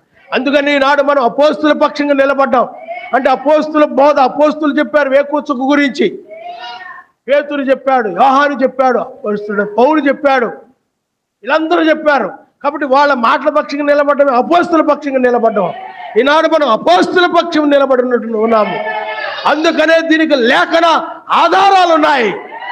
యూదులంటే వాళ్ళ మత సంబంధమైన వారు. అందుకని మత శాఖ సంబంధమైన బోధకుల వైపు మనం నిలబడలేదు, మత శాఖ సంస్థల వైపు మనం నిలబడలేదు, అన్ని జనుల వైపు మనం నిలబడలేదు. విభేదాలు వచ్చినప్పుడు వాక్యపక్షంగా మనం నిలబడాలి. హల్లెలూయా. విభేదం ఎలా వచ్చి చెప్పండి? వాక్య విరోధమైనది వచ్చి వాక్య వైపు ప్రేరేపిస్తాను అన్ని జనులు, మత సంబంధమైన వారు. అప్పుడు నువ్వు ఎవరి పక్షంగా నిలబడాలి? వాక్యపక్షంగానే. మరి యోబు వాక్యపక్షంగానే నిలబడ్డాడు, ఆయన పక్షంగానే నిలబడ్డాడు. ఎప్పటికైనా ఆయన పక్షంగా నిలబడితే నీకు రక్షణ. హల్లెలూయా. వారి సంగతి తెలుసుకొని చూడండి పిల్లారా, మరియు అన్ని జనులను యూదులను తమ అధికారులతో కలిసి వారి మీద పడి వారిని అవమానపరిచి రాళ్ళ రువి చంపవాలని ఉండారు. చూడండి, మరియు అన్ని జనులను యూదులను తమ అధికారులతో కలిసి అపోస్తులు ఏం చేయాలనుకున్నారు? చూడండి, వారి మీద పడి అవమానపరిచి రాళ్ళు రువి చంపాలనుకుంటున్నారు. కీడు చేసి ఆత్మని కీడు చేయాలని కోరుకుంటున్నారు. రాళ్ళు రువి చంపాలని. ఏమండి, అధికారులు వీళ్ళందరూ కూడా కలిసి వాళ్ళందరూ కూడా తీసుకొని ఇలా పట్టుకొని ఏమండి ఏదో ఒకటి చేయాలని ఈ విధమైనటువంటిది. కానీ వారి సంగతి తెలుసుకుని లుకేనిలోని పట్టణములకు, లుస్త్రకు, దెర్బోకును, చుట్టుపక్కల ప్రదేశములకును పారిపోయి అక్కడ సువార్త ప్రకటించుండ్రు. ఆయన నమరిస్తారు. వాళ్ళు అక్కడి నుండి పారిపోయారు, వెళ్ళిపోయారు అపోస్తులు. ఎందుకంటే నిజమైన నీతిమంతులు ఎప్పుడు కూడా మిగతా వారి వల్ల పగ తీర్చుకోవడము, కలహాలు పెట్టుకోవడము, హాని చేయడము, తంత్ర కుతంత్రాలు, వాళ్ళు ఏం చేద్దామా, ఏ విధంగా చంపుదామా, ఎదురోళ్ళకి ఏ విధంగా కీడు చేద్దామా ఆలోచన చేయరు. వాళ్ళు ఏమైనా ఆలోచన చేశారా? ఆలోచన చేసిన ఎవరు చెప్పడు? అవిధేయులు. ఎందుకంటే సాతాను వాళ్ళలో ఉన్నాడు కాబట్టి అపోస్తులకు విరోధముగా వాళ్ళు ఏ విధంగా చంపాలా, ఏ విధంగా కీడు చేయాలా, ఏ విధంగా తన్నాలి, ఏ విధంగా గుద్దాలి, ఏ విధంగా కొట్టాలి, రాళ్లతో చంపాలి, ఆ విధమైన ఆలోచనలు అవిధేయులు చేశారు. కానీ అపోస్తులు చేయలే. అపోస్తులు వాళ్ళు ఏం చేశారండి, వారి సంగతి తెలుసుకుని వీళ్ళు పగబట్టుండారు కాబట్టి మనం కూడా పగ కలిగి ఉండకూడదు. గొడవలు ఎక్కువ అయిపోతాయి, విభేదాలు ఎక్కువ అయిపోతాయి. మనమే పక్కకి వెళ్ళిపోయి మనం పారిపోయారనొచ్చు, ఓడిపోయారనొచ్చు, ఎన్నైనా అనొచ్చు. అంటే అన్నారు, మనం సహించుకుందాం అని చెప్పి వాళ్ళు ఏం చేశారంటే ఆ పట్టణములకు, లుస్త్రకును, దెర్బోకును, చుట్టుపక్కల ప్రదేశములకు పారిపోయి సువార్త ప్రకటిస్తున్నారు. అందుకని మన సువార్త ప్రకటించడం మన పని. సువార్త వీళ్ళు ఒప్పుకోవట్లేదు, వీళ్ళు చంపాలనుకున్నారు, ఇంకో చోటుకి వెళ్ళి సువార్త ప్రకటిద్దాం అనుకున్నారు తప్ప వాళ్ళ మీద కక్ష తీర్చుకుందాం అనుకోలేదు, పగ తీర్చుకుందాం అనుకోలేదు. అర్థమైనా? అందువల్ల మనం ఎప్పుడు కూడా ఆ కీడు చేసేవారి పక్షంలో మనం ఉండకూడదు, దురాలోచన చేసేవారి పక్షంగా మనం ఉండకూడదు. సువార్త ప్రకటించేటువంటి అపోస్తుల పక్షముగా మనం ఉండాలి. హల్లెలూయా. సువార్త ప్రకటించాడు. ఆనాడు మోషే సువార్త ప్రకటించేవాడు కాబట్టి మోషే పక్షంగా నిలిచారు. ఆ రోజుల్లో ఏలియా సువార్త ప్రకటించాడు. కానీ యెజబెలు, ఆహాబు ఉన్నారు. ఆ జనులందరూ కూడా దాన్ని నమ్మారు, అసత్యాన్ని నమ్మారు, అబద్ధాన్ని నమ్మారు. అబద్ధాన్ని నమ్మి ఏలియా మీద తిరుగుబాటు చేశారు. వాక్యం ఈనాడు కూడా చాలా మంది దుర్బోధనలు నమ్మి సత్యం మీద ఏం చేస్తారు చెప్పండి? తిరుగుబాటు చేస్తూ ఉంటారు. అబద్ధ బోధనలు నమ్మి, దురాలోచనలు నమ్ముకొని, స్వబుద్ధిని నమ్ముకొని, సొంత ఆలోచనలు నమ్ముకొని, ఆలోచనలే కరెక్ట్ అనుకొని తిరుగుబాటు చేస్తూ ఉంటారు. ఆ రోజుల్లో కూడా ఆ విధంగా తిరగబడ్డారు. ఏలియా ఇలారా చూడండి, తిరగబడి వాళ్ళు ఏం చేశారంటే బలి పెట్టాలని పడగొట్టారు, ప్రవక్తలు చంపారు, ధర్మశాస్త్రాన్ని త్రోసేశారు. అయినప్పటికీ కూడా వాళ్ళు ఆ విధంగా ఏలియా ఆ విధంగా నిలబడ్డారు. కారణం ఎందుకంటే ఆయన మీద ఆనుకొని ఉన్నవాడు. అపోస్తులు కూడా ఆయన మీద ఆనుకున్నారు. అపోస్తుల పక్షంగా నిలబడమే మెస్సయ్య మీద ఆనుకోవడం. కాబట్టి ఆ ధైర్యము, వాక్యమును ప్రకటించడానికి కావాల్సిన ధైర్యము వాక్యం కోసం నిలబడ్డానికి కావాల్సిన ధైర్యము ఆయన మీద ఆనుకున్న వాళ్ళకు వస్తుంది. మనుషుల మీద ఆనుకున్న వాళ్ళు భయపడుతుంటారు. అయ్యో వీళ్ళ మీద ఆనుకున్నామే, ఈయన ఏమైనా చేసేస్తాడేమో, ఆయన ఏమైనా చేసేస్తాడేమో, వాళ్ళు ఏమైనా చేస్తారేమో, వీళ్ళు ఏమైనా చేస్తారేమో.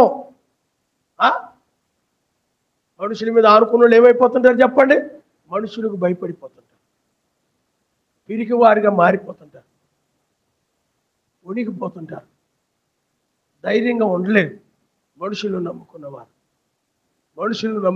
ధైర్యంగా ఉండలేరు. అందుకనే యుద్ధానికి వెళ్ళినప్పుడు సౌలు రాజు మనుషులు నమ్ముకున్నాడు, సౌలు రాజు జనులు నమ్ముకున్నాడు, సౌలు రాజు. అందుకనే జనులు చుట్టూ తిరుగుతుండేవాడు ఎప్పుడు కూడా.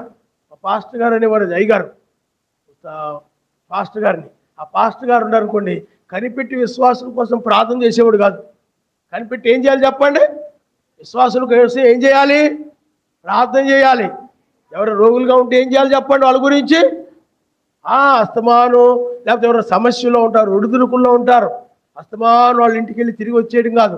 వాళ్ళ గురించి ఏం చేయాలి చెప్పండి? ప్రార్థన చేయాలి. నువ్వే ఆదరించయా, నీవే వాళ్ళ బలాన్ని, అంటే మనం సహాయం చేయాలి, అవసరమైనప్పుడు చేయాలి, కాదంటలేదు. కానీ మనం ఏం చేయాలి? ఆయన ఆదరణ మీద, ఆయన మీద ఆధారపడేలాగా, ఆయన మీద ఆ కుటుంబం ఆనుకునేలాగా, ఆ కుటుంబం ఆయన వల్ల బలపడేలాగా, సర్వశక్తిమంతుడు వాళ్ళతో మాట్లాడేలాగా, వాళ్ళని దర్శించేలాగా, వాళ్ళు ఆయన వల్ల శక్తి పొంది, ఇదిగో సర్వశక్తిమంతుడి వల్ల నేను ఈ విధంగా దీవించబడ్డాను సాక్ష్యం ఇచ్చేలాగా వాళ్ళ గురించి మనం ప్రార్థన చేయాలి. ఆయన మనిస్తాడు. హల్లెలూయా. కానీ అతను ఏం చేసాడు? ప్రార్థన చేయకుండా సంఘసేవ చేసేవాడు, విశ్వాసుల చుట్టూ తిరుగుతూ ఉండేవాడు. ఎప్పుడు చూసినా అయ్యగారు తిట్టేవాడు. పాస్టర్ గారు వైజాగ్ అయింది, ఏమయ్యా అస్తమాను విశ్వాసుల చుట్టూ తిరుగుతావు ఏంటి? తిరగకూడదు, అలాగా నువ్వు ప్రార్థన చేయి. నీకు అర్థమైందా? వాళ్ళ గురించి నువ్వు ప్రార్థన చేస్తే అప్పుడు వాళ్ళు నీ మీద వాళ్ళు ఆయన మీద ఆధారపడతారు. నీవు వాళ్ళ చుట్టూ తిరుగుతుంటే వాళ్ళు ఏమవుతారు చెప్పండి? నీ వైపు చూస్తుంటారు, నీ మీద ఆధారపడుతుంటారు వాళ్ళు. అర్థమైందా మీకు? మన మీద ఆధారపడేలా మనం చేయకూడదు. ఎవరి వైపు చూపించాలి చెప్పండి? ఆయన వైపు. హల్లెలూయా. అందువల్లనే మనం ఎప్పుడు ఏం చేయాలి? ప్రార్థన. కొంతమంది చాలామంది అంటారు, పాస్టర్ గారు మాకు ఏమొద్దండి, మీరు ప్రార్థన చేయండి చాలంటారు. అర్థమైందా? ఆ మాట నేను చాలా ఇష్టపడతానన్నమాట. ఎందుకంటే ప్రార్థన ద్వారా వాళ్ళని సర్వశక్తిమంతుడు దర్శిస్తాడు, ఆయన నామనిస్తాడు. ఎందుకు ఎలా చెప్పగలరు పాస్టర్ గారు మీరు అనొచ్చు. మరి ఆ యొక్క సంఘం అంతా ఏం చేసింది చెప్పండి? రాత్రి అంతా కూడా ప్రార్థన చేసింది సంఘం. సమాజం అంతా ఏం చేశాడు చెప్పండి? పేతురు చెరసాలలో వేయబడితే ఆ సమాజం అంతా ఏం చేసింది? ప్రార్థన చేసింది. కానీ వెళ్ళి చెరసాల దగ్గర కూర్చోలా. చెరసాల దగ్గరికి వెళ్ళి కూర్చొని పేతురు గారు కిటికీలో పేతురు గారిని చూస్తూ, ఎలా ఉన్నావు పేతురు గారు, బాగున్నావా, నీకు జైల్లో అన్ని అందుతున్నాయా లేదా, అలా ఉన్నారా? ఏం చేయాలి చెప్పండి? ప్రార్థన చేసినప్పుడు సర్వశక్తిమంతుడు ఆ దూతను పంపించి బయటకు తీసుకొని వచ్చాడు, ఆయన నామనిస్తాడు. హల్లెలూయా. అందుకని ప్రార్థన లేని జీవితం పాపంలో పడిపోతుంది. ప్రార్థన లేని జీవితం లోకంలో పడిపోతుంది. ప్రార్థన లేని జీవితం వల్ల పడిపోతారు. అందుకని ప్రార్థించలేని మా జీవితం పాపంలో పాడిపోకుండాను పరిశుద్ధాత్మ మాయందుంచి ప్రార్థించ నేర్పించు యావే. పరిశుద్ధాత్మ మాయందుంచి ప్రార్థించ నేర్పించు యావే. గెత్సేమనే తోటలో ప్రార్థింప నేర్పితివా. ఆ విధంగా పిల్లరా ఆయన పక్షముగా నిలబడితే ఆయన ఏదైనా చేస్తాడు నీకోసం. ఆ యొక్క సంఘము, ఆ సమాజము ఆయన పక్షంగా నిలబడి ప్రార్థన చేస్తూ ఉంటే అప్పుడు సర్వశక్తిమంతుడు ఏ కక్ష కలిగే ఆ యొక్క పేతురుని చెరసాలు వేశారు సువార్త ప్రకటించనీయకుండా. అదే పేతురుని ఆయన ఏం చేసేటప్పుడు బయటికి తీసుకొచ్చాడు. ఆయన నమ్మనిస్తాడు. హల్లెలూయా. అలాగే నువ్వు సహోదరుని ఆదరించేటప్పుడు ఆదరించాలి. ప్రార్థన చేసేటప్పుడు ఏం చేయాలి చెప్పండి? ప్రార్థన చేయాలి. ఆయన నమ్మనిస్తాడు. హల్లెలూయా, హల్లెలూయా. కానీ ప్రార్థన చేయకుండా నువ్వు ఏదో ఆదరించే వ్యక్తిగానే ఉండిపోకూడదు. అన్నిటికంటే ఆదరణ, దాంతోపాటు ఏముండాలి చెప్పండి? ప్రార్థన. అతడు పిల్లారా చూడండి, పేతురు గారి దగ్గరికి దూత వచ్చాడు. దానికి కారణం ఏమిటి? సమాజం యొక్క ప్రార్థన. ఆయన్ని కదిలించింది ఆ ప్రార్థన. దూతను పంపించాడు. నీ ప్రార్థన కూడా ఆయన కదిలించాలా. అదే గొప్పది. నీ ప్రార్థన ఏం చేయాలి చెప్పండి? ఆయన్ని కదిలించాలా. ఏలియా ప్రార్థన సర్వశక్తిమంతుని కదిలించింది. ఏలియా ప్రార్థన సర్వశక్తిని కదిలించింది. వర్షం కురవమంటే వర్షం కురిసింది. నీరు లేక కరువుతో ఉన్నటువంటి ఆ ప్రజలు దాహము తీర్చింది ఆ ప్రార్థన. హల్లెలూయా. నీతిమంతుని పక్షముగా నువ్వు నిలబడి, ఆయన పక్షంగా నిలబడి, ఆయన సహాయం చేయగలిగిన వాడు అని నమ్మి నువ్వు ప్రార్థన చేయాలి. హల్లెలూయా, హల్లెలూయా. యెహోషువ ప్రార్థించగా సూర్య చంద్రుల నాపేతివి. యెహోషువ ప్రార్థించగా సూర్య చంద్రుల నాపేతివి. హల్లెలూయా. ఒకసారి హైదరాబాద్ ఆ యొక్క ఒంగోలు ఆ ప్రాంతంలో ఒక అమ్మాయికి దయ్యం పడితే ఒక బ్రదర్ చెప్పాడు. ఆమెకి దయ్యం పట్టింది. ఆమె ఏది తిన్నా కూడా, ఏది చూసినా కూడా రంగు ఎర్రపు రంగులో కనపడుతుంది. ఆమెకి రక్తపు రంగులో కనపడుతుంది. ఆ అమ్మాయికి మీరు వచ్చి ప్రార్థన చేయాలంటే సరేనని చెప్పి నేను ప్రార్థన చేస్తూ వెళ్ళానమాట. అక్కడికి వెళ్ళిన తర్వాత ప్రార్థన చేస్తే ఆమె వదిలిపోయింది. అయితే మీరు ఒక విషయాన్ని గమనించాలి. విశ్వాసము ద్వారా అవి జరుగుతాయి. ఆమె విశ్వాసం ఏం చేసింది చెప్పండి? ఆమెను స్వస్థపరిచింది. నీ విశ్వాసం నిన్నేం చేసి చెప్పండి? స్వస్థపరుస్తుంది. నీ విశ్వాసము నిన్ను స్వస్థపరుస్తుంది. అందువల్ల విశ్వాసం అనేటువంటిది చాలా ప్రాముఖ్యమైనటువంటిది. అందుకనే మెస్సీ అన్నాడు, నేనే స్వస్థపరిచాను నేను అన్నాడా? నీ విశ్వాసం నిన్ను స్వస్థపరిచి. ఆ విశ్వాసం బట్టి అక్కడ ఏ అద్భుతం కూడా ఆయన చేయలేదని. మత్స్యాల సంఘాల్లో కూడా జరుగుతాయి స్వస్థతలు, అద్భుతాలు. మీకు అర్థమైందా? అవి కూడా జరుగుతాయి. కానీ అక్కడ వాక్య ప్రకారంగా నడవరు. అది ముఖ్యం. వాక్య ప్రకారంగా నడవడం అనేది ముఖ్యం. అందువల్ల వాక్య ప్రకారంగా నిలబడమే, వాక్యపక్షంగా నిలబడమే, ఆయన పక్షంగా నిలబడడం, ఆయన మీద ఆనుకొని జీవించాలి. ఆ సమాజం చూడండి, సమస్య వచ్చినప్పుడు ఎవరి మీద ఆనుకుంది? అక్కడ ఎమ్మెల్యే మీదో కలెక్టర్ మీదో ఎవరి మీద ఆనుకోలేదు, ఆయన మీద ఆనుకుంది. ఆ సమాజం ప్రార్థన మీద ఆనుకుంది. పేతురుని బయటికి తీసుకొచ్చాడు. కాబట్టి పిల్లారా, నువ్వు కూడా ఏ సమస్య వచ్చినా నువ్వు ప్రార్థన మీద ఆనుకో. మత్స్య సంఘాలు కూడా ప్రార్థన మీద ఆనుకుంటారు. విశ్వాసం ద్వారా గొప్ప కార్యాలు చూస్తారు. కానీ సత్యములో లేరు వాళ్ళు, సత్యమును అనుసరించరు వాళ్ళు. అందుకని ఆయన అంటాడు, పరలోకమందు నా తండ్రి చిత్త ప్రకారం నడిచేవాడే నావాడు, అతడు బండ మీద కట్టబడిన ఇల్లు లాంటి వాడు అన్నాడు. ఆ దినాలంట ఏమండి, ఈ నామం అద్భుతాలు చేయలేదా, మహత్కార్యాలు చేయలేదా, స్వస్థతలు చేయలేదా, అవి చేయలేదంటే అక్రమం చేయలు వారులారా మీరెవరో నేను ఎరుగన్నాడు. మత్స్య సంఘాలు కూడా జరుగుతాయి. కానీ మనకేమిటంటే వాక్యం మీద నిలబడతాం, ఆయన పక్షంగా నిలబడతాం, ఆయన మీద ఆరుకుంటూ ఉంటాం. ఆయన మన విశ్వాసం ద్వారా మనం కార్యాలు చేస్తుంటాడు. ఆయన నమ్మనిస్తాం. హల్లెలూయా. వారికి జరుగుతుంటాయి కానీ వాళ్ళు సత్యం మీద ఆనుకుంటారు. మనం సత్యం మీద ఆనుకొని ఉన్నాం. మన జీవితాల్లో కూడా ఆయన ఏం చేస్తాడు చెప్పండి? కార్యములు ఆయన. అందుకని నమ్ముట నీ వల్ల అయితే నమ్మువానికి సమస్తము సాధ్యమే. ఒకసారి ఒకడు అడిగారు నన్ను, ఏమయ్యా మరి పాస్టర్ గారు, మరి మత్స్య సంఘాల్లో కూడా చాలా అద్భుతాలు జరుగుతున్నాయి కదండి, దయ్యాలు వదిలిపోతున్నాయి, అలాగ జరుగుతున్నాయి కదా, మహత్కార్యాలు జరుగుతున్నాయి కదా, ఎలాగంటే అన్నాను, ఆయన నామమును విశ్వాసం ద్వారా జరుగుతాయి. కానీ వాళ్ళు సత్యము కాదు, వాక్యాన్ని అనుసరించట్లేదు, సత్యములు లేరు. ఒక దినాన్ని వాళ్ళు విడవబడతారు. విడవబడి అప్పుడు తలుపు వేయబడుతుంది. అప్పుడు నీ నామాన్ని అద్భుతాలు చేయలేదా, మత్కారాలు చేయలేదా అని తలుపు తడతారు. ఈ శ్యామ్ కిషోర్ కానీ సతీష్ కుమార్ కానీ వీళ్ళందరూ కూడా తలుపు తడతారు. కానీ అప్పుడు అక్రమం చేయవాళ్ళని మీరు ఎవరు ఎరుగునంటాడు. అప్పుడు పిల్లారా, అందువల్ల మనము వాక్యం వైపు నడిస్తే, వాక్య పక్షంగా నిలబడితే, ఆయన మీద కనుక మనం ఆనుకున్నట్లయితే సమస్తమును ఆయనే జరిగిస్తాడు, ఆయన నమ్మరిస్తాడు. హల్లెలూయా. ధైర్యముగా ఉంటాం. పౌలు శీలలు వాళ్ళు చెరసాల్లో వేసినప్పుడు వాళ్ళు ధైర్యముగా ఉన్నారు. వాళ్ళు ఆయన మీద ఆనుకొని పిల్లారా పాటలు పాడుతున్నారు. అర్ధరాత్రి అందరు నిద్రపోతూ ఉంటే అందరూ సెల్ ఫోన్ చూసుకుంటూ ఉన్నారు. కొంతమంది టీవీ చూసుకుంటూ కూర్చొని ఉన్నారు పొద్దుపోయిందాకా కూడా. లేకపోతే కొంతమంది సినిమాలకు వెళ్ళిపోయి చూస్తూ ఉంటారు. కొంతమంది రకరకాలుగా ఉంటారు, నిద్రపోకుండా రకరకాలుగా ఉంటారు ఈ లోకంలో మనుషులు.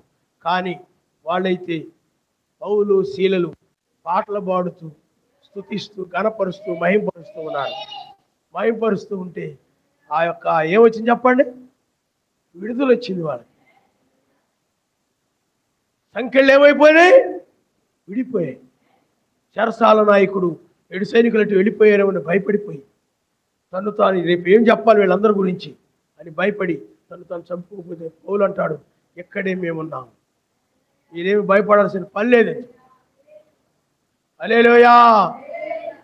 ఆ కుటుంబము పౌలు గారిని చేర్చుకున్నది. ఆయన పక్షంగా నిలబడితే ఆయన ఏదైనా చేస్తాడు. అందుకని పిల్లారా, ఆయన చూడండి ఇక్కడ 3వ వచనంలో, కాబట్టి వారు మెస్సయ్యను ఆనుకొని ధైర్యంగా మాట్లాడుచు బహుకాలం గడిపిరి. వారి చేత ప్రభు అనగా మెస్సయ్య వారి చేత సూచక్రియలు అద్భుతములు చేయించి తన కృపావాక్యములకు సాక్ష్యం ఇప్పించుండి నన్ను నాయి నమ్మనిస్తాను. ఎప్పుడైతే ఆయన మీద ఆనుకుని ఉన్నారో ధైర్యముగా ఉన్నాడు, సూచక్రియలు అద్భుతములను ఆయన చేశాడు. ఆయన నమ్మనిస్తాడు. ఆయన మీద ఆనుకోవాలి. నీకు ఏ ఇబ్బంది వచ్చినా మనుషుల మీద ఆనుకోవద్దు. మనుషులు నమ్ముకొని ఉండొద్దు. ఆయన నమ్ముకో. ఆయన ఏదో విధంగా సహాయం చేస్తాడు. మనుషులను పంపించి ఆయన సహాయం చేస్తాడు. సారిపత్రుల దూరాలు వెతికి ఏలియాను పంపించి సహాయం చేశాడు. కొర్నేలి ఉన్నాడు. కొర్నేలి దగ్గరకు దూతలను పంపించి పేతురును పంపించి రక్షణలో నడిపించాడు. ఆయన నమ్మనిస్తాడు. హల్లెలూయా, హల్లెలూయా. ఆ విధంగా ఆయన చేత పంపబడే మనుషులై ఉండాలి. ఆయన చేత పంపబడే వ్యక్తులై ఉండాలి. నీ కోసం సారిపత్రుల విధానాల కోసం ఏలియా పంపించబడ్డాడు. అర్థమైంది మీకు? కరువు కాలంలో ఆమెను పోషించడానికి కాకోలములు పంపించాడు ఆయన. ఆయన మీద ఆనుకొని వారి కోసం ఆయన ఏదైనా చేయగలడు. ఆయన ఎవరినైతే ప్రేమిస్తున్నాడో వాళ్ళ కోసం ఏదైనా చేయగలడు. ఆయన మనల్ని ప్రేమిస్తూ ఉన్నాడు కనుక మన కోసం మరణించడానికైనా ముళ్ళ కిరీటం కానీ శ్రమల కోసమైనా కానీ నిందలైనా కానీ పక్కలో బళ్ళమని ఏదైనా కూడా ఆయన మన కోసము మనల్ని ప్రేమిస్తూ ఉన్నాడు. కాబట్టి ఆయన ఎంత త్యాగానికైనా సిద్ధపడ్డాడు. నీ మీద ఆయనకంత ప్రేమ. అందువల్ల నువ్వు ఆయన మీద, నిన్ను ప్రేమించున్న ఆయన మీద నువ్వు ఆనుకోవాలి. ఆయన మీద నువ్వు ఆనుకున్నప్పుడు ఆయన నీ కోసము ఏదైనా ఆయన చేయగలడు. హల్లెలూయా. యెహోషువ ఆయన కోసం ఆనుకున్నప్పుడు సూర్యుని నిలుపు చేశాడు, చంద్రుని నిలుపు చేశాడు. ఆయన నమ్ముకొని ఆయన మీద ఆనుకో. నాకేమీ కాదని ఆయన మీద ఆనుకో. బస్సులో ప్రయాణం చేస్తున్నావు, వెనక కుర్చీలో కూర్చోంటావు. లాస్ట్ కుర్చీలు ఉంటాయి, అక్కడ కూర్చొని ఉంటావు, ఆనుకొని ఉంటావు. కారణం ఏంటి? ఏమీ కాదని నీకు ఒక ధైర్యం. అవునా? ఎందుకంటే ఆనుకున్నావు అనుకోండి, ఇప్పుడు దీని మీద ఆనుకున్నాను గోడ తప్పని ఎక్క పడిపోయింది అనుకుంటే నేను ఎక్కడ పడతాను చెప్పండి? కింద పడిపోతాను. కానీ నేను ఇలా ఆనుకున్నా కానీ పడిపోనని ఒక ధైర్యం, ఎందుకంటే ఇది బలమైంది కాబట్టి. అలాగే మనం ఆనుకున్నవాడు బలవంతుడు, శక్తివంతుడు కాబట్టి నువ్వు ఆనుకుంటే నీకు ఏమీ భయం ఉండదు. యెహోషువ అలాగ ఆనుకున్నాడు. ధైర్యముగా శత్రువులతో యుద్ధము చేస్తూ ఉన్నప్పుడు సూర్యుడా నిలిచిపో అంటే నిలిచిపోయాడు, చంద్రుడా నిలిచిపో అంటే నిలిచిపోయాడు. ఆయన మీద ఆనుకుని వారి కోసం ఆయన ఏదైనా చేయగలడు. ఉరుములు రప్పించగలడు, మెరుపులు రప్పించగలడు, భూకంపాలు రప్పించగలడు, దూతలను పంపించగలడు, చెరసాలను బయటకు తీసుకొని రాగలడు. ఏమండి, సింహాలు నోరు మూసి బయటికి తీసుకొని రాగలడు. నీవు ఆయన్ని నమ్మితే చాలు, ఆయన మీద ఆనుకుంటే చాలు, ఆయన నీ కోసం ఏదైనా చేయగలడు. ఎందుకంటే నువ్వు ఆయన కుమారుడు, ఆయన కుమార్తెవు కాబట్టి. హల్లెలూయా. అందుకని ధైర్యముగా ఉండదు ఆయన. అందుకని యెహోషువ ధైర్యముగా ఉన్నాడు, మోషే ధైర్యముగా ఉన్నాడు. ఆయన మీద ఆనుకొని వారు ఎప్పుడు కూడా ధైర్యంగా ఉంటారు, ఏమి భయపడరు. దానియేలుని సింహాల గుహలో తీసుకెళ్ళి వేస్తా ఉంటే ధైర్యంగా ఉన్నాడు తప్ప భయపడలా.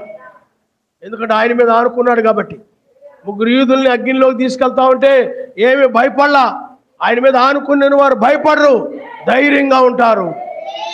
ఏమండి, మనము కూడా ఈ చివరి కాలంలో ఆయన మీద ఆనుకున్నట్లయితే ఎవరు ఎచ్చి నీ మీద నీ కలహాలు పెట్టినా, నీ మీద ఎవరైనా లేనిపోని చెప్పి పగ పుట్టించినా, ఎవరైనా నీ మీద లేనిపోని చెప్పి నీకు విరోధముగా ఏదో కీడు చేయడానికి ప్రయత్నం చేసినా తప్పించుకునే మార్గాన్ని కూడా ఆయన చూపించి నేను రక్షిస్తాను, ఆయన నమ్మనిస్తాను. హల్లెలూయా. అందుకని నా ప్రియ యేషువపై ఆనుకొని అరణ్య మార్గమున నడచుటై ఆనంద జీవితము. అరణ్య మార్గమున నడచుటై ఆనంద జీవితము. నా ప్రియ యేషువపై ఆనుకొని అరణ్య మార్గమున నడచుటై ఆనంద జీవితము.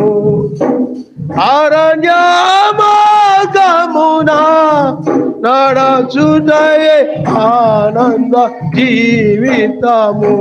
నా ప్రియ యేషువపై ఆనుకొని. హల్లెలూయా, హల్లెలూయా. అందుకనే మనం ఎప్పుడు కూడా ఆయన మీద ఆనుకోనాలి, అపోస్తుల పక్షముగా నిలబడాలి. అందుకనే తిరుత్తమని ముగ్గురు దేవుడి సిద్ధాంతాన్ని అపోస్తులు చెప్పలేదు, ఒక్కడని చెప్పారు. ఒక్కడిని నమ్మాము కాబట్టి మనం అపోస్తుల పక్షంగా. వేకుచుక్కగా వస్తాడని యోహాను, ఏమండి, యోహాను చెప్పాడు, దానిని మనం ఆనుకొని ఉన్నాం. యోహాను పక్షంగా మనం నిలబడ్డాం, అపోస్తుల పక్షంగా, వర్తమానికుల పక్షంగా మనము నిలబడ్డాము తప్ప మనుషుల పక్షంగా మనము నిలబడలేదు.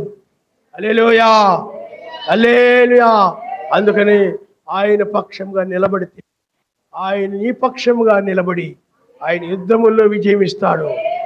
వాక్య పక్షంగా నిలబడమే ఆయన పక్షంగా నిలబడ్డం. వాక్యం ఏం చెప్తుందో దాని ప్రకారం నిలబడు. నీ మీద ఎంత కక్ష కట్టినా సరే, నీ ఇంట్లో నీకు ఎంత వ్యతిరేకత వచ్చినా సరే, నిన్ను ఎంతమంది ద్వేషించినప్పటికీ పర్వాలేదు, నిన్ను ఎంత శ్రమ పెట్టినా పర్వాలేదు, నీ గురించి నీకు ఎన్నో కష్టాలు పెట్టినా పర్వాలేదు, నీ ఇంట్లో వారిని నీకు దూరం చేసినా పర్వాలేదు. ఏమండి, నీ ఇంట్లో వాళ్ళని, నీ భర్తలో, నీ భార్యలో, పిల్లల్లో, లేదా నీ బంధువుల్లో ఎవరిని దూరం చేసినా పర్వాలేదు, ఆయన కోసం అలాగే నిలబడు, విశ్వాసంతో నిలబడు. ఆయన తన కార్యాన్ని ఆయన జరిగించుకుంటాడు. అందుకని ప్రార్థన అనేది, ప్రార్థన ద్వారా ఏదైనా సాధ్యమవుతుంది.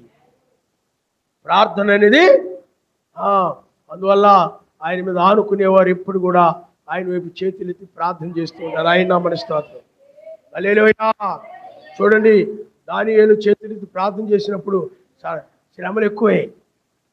దానియేలు ఏం చేశాడు చెప్పండి?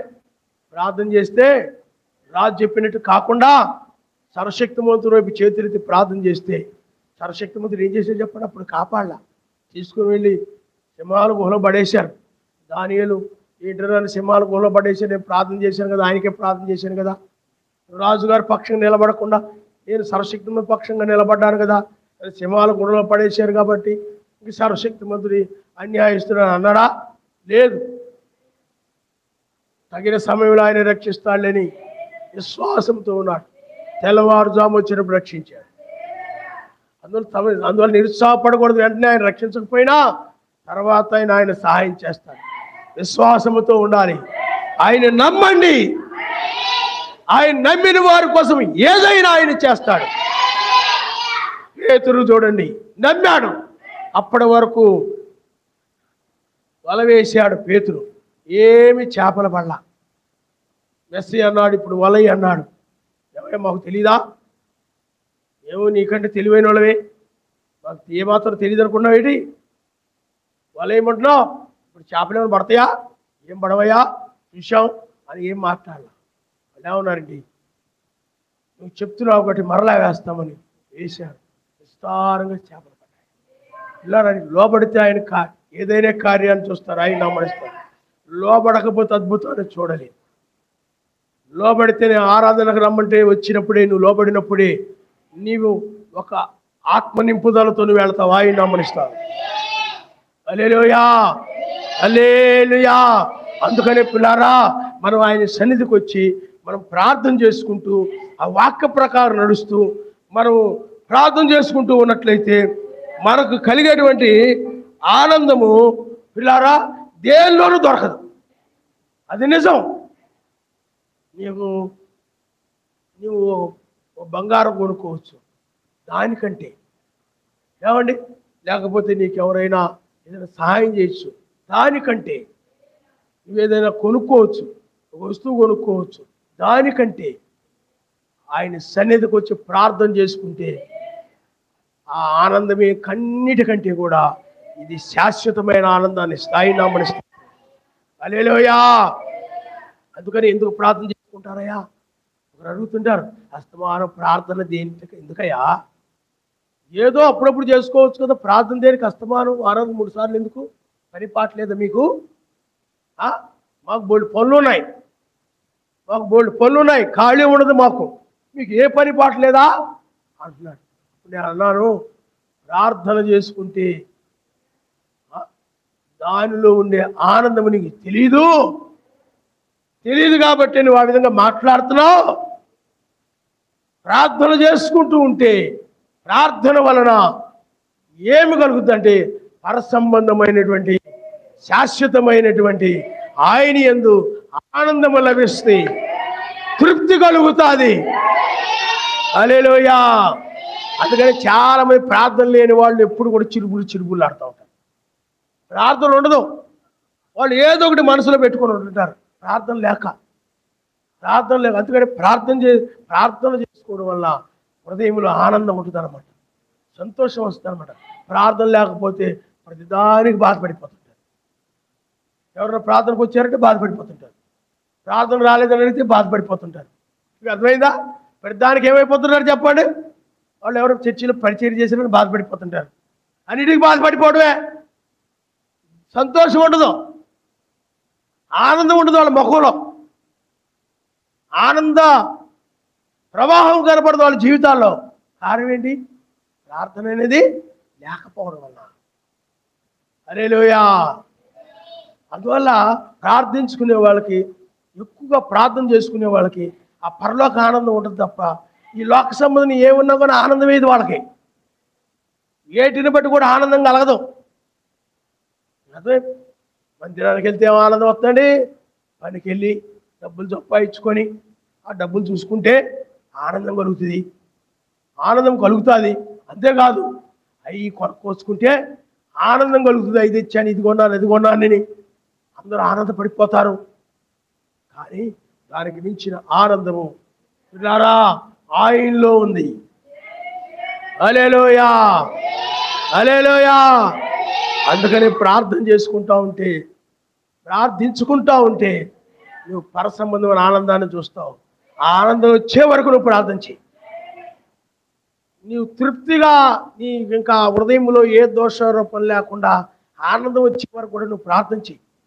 అప్పుడు హృదయంలో ఏ దోషారోపణలు ఉండవు. నువ్వు ప్రార్థన చేయట్లేదనో, వాక్య ప్రకారంగా లేవనో, అలా ఉన్నావనో, ఇలా ఉన్నావనో దోషారోపణ హృదయం చేస్తూ ఉంటుంది. నువ్వు ఇంకా ప్రార్థన చేసుకుంటా ఉంటే ఆ హృదయంలో ఉన్న దోషారోపణలన్నీ పోతాయి. ఎందుకంటే ప్రార్థించుకుంటేనే నీ దోషాలన్నీ తెలుస్తాయి అన్నమాట. ప్రార్థన చేసుకుంటా ఉంటే నువ్వు ఎక్కడ పడిపోయావు, ఎక్కడ మీరిపోయావు, మాటలు ఎక్కడ తూలిపోయావు, ఎక్కడ నువ్వు ఉన్నావు, ఆ సహనంతో ఉన్నావా, విశ్వాసంతో ఉన్నావా, సోదర ప్రేమ కలిగి ఉన్నావా లేదా? ప్రార్థన చేసుకుంటా ఉంటే పరిశుద్ధాత్మ నీకు అన్నీ చూపిస్తాడు అనమాట. పరిశుద్ధాత్మ ప్రార్థన చేసుకునే వాళ్ళకి ఏం చూపించడం. ఎప్పుడైతే ప్రార్థన చేసుకుంటాడో అన్ని చూపిస్తూ ఉంటాడు అనమాట. వాక్య ప్రకారం నడిచావా లేదా, ఎక్కడ పడ్డావు ఏంటి, అప్పుడు అవన్నీ ఒప్పుకుంటూ ఉంటాం. ప్రేయర్లో ఒప్పుకోవడం వలన నీ హృదయంలో సమాధానం వచ్చి ఆనందం వచ్చేస్తాయి. నా మనసు హల్లెలూయా, హల్లెలూయా. అందుకని ప్రార్థన విలువ తెలియక, ఆరాధన విలువ తెలియక వెళ్ళకపోతే ఏమైంది? వాళ్ళకి విలువ తెలుసా, ఆనందం తెలుసా? తెలిస్తే వాళ్ళు మారలేరు. హల్లెలూయా. నేను అనుకున్నా పిల్లారా, ఆ ఆశ అన్నమాట. నేను ఒంగోలులో ఉన్నప్పుడు అయ్యగారు పత్రిక నెల నెల వస్తూ ఉండేది. ఎప్పుడు వస్తా పత్రికని ఎదురు చూసేది. పోస్ట్ మ్యాన్ కనపడతాడా, ఎప్పుడు వస్తా, ఇంకా వస్తే బాగుండు అనుకునేవాడు. అలాగే బుధవారం ఉందనుకుంటే బుధవారం ఎప్పుడు వస్తా, ఆయన ఏం మాట్లాడతాడా, శనివారం ఎప్పుడు వస్తా, ఆదివారం ఒక రోజు ఉంది. అలా ఎదురు చూస్తుంటారు అన్నమాట దాని గురించి. కొంతమందికి ఆ బుధవారం మర్చిపోతారు, శనివారం మర్చిపోతుంటారు. ఆ రోజు అవి మర్చిపోయి ఏమండి ప్రార్థన ఉండదు, ఏముండదు. కాబట్టి ప్రార్థనకి ఎందుకు రావాలి? ఇది వస్తే ఉపయోగం ఏంటి? ఏముంటుందండి? మనం ప్రార్థన చేస్తే ఏమొస్తుంది? ఇల్లు తెలియని వాళ్ళు అలా అనుకుంటుంటారు. కానీ ప్రార్థించుకోవడం వల్ల ఆనందాన్ని పొందుకొని వెళ్తాం. ఆయన నమ్మరిస్తాం. మన మనస్సుకు విడుదల వస్తాయి. మన హృదయానికి ఏమొస్తుంది చెప్పండి?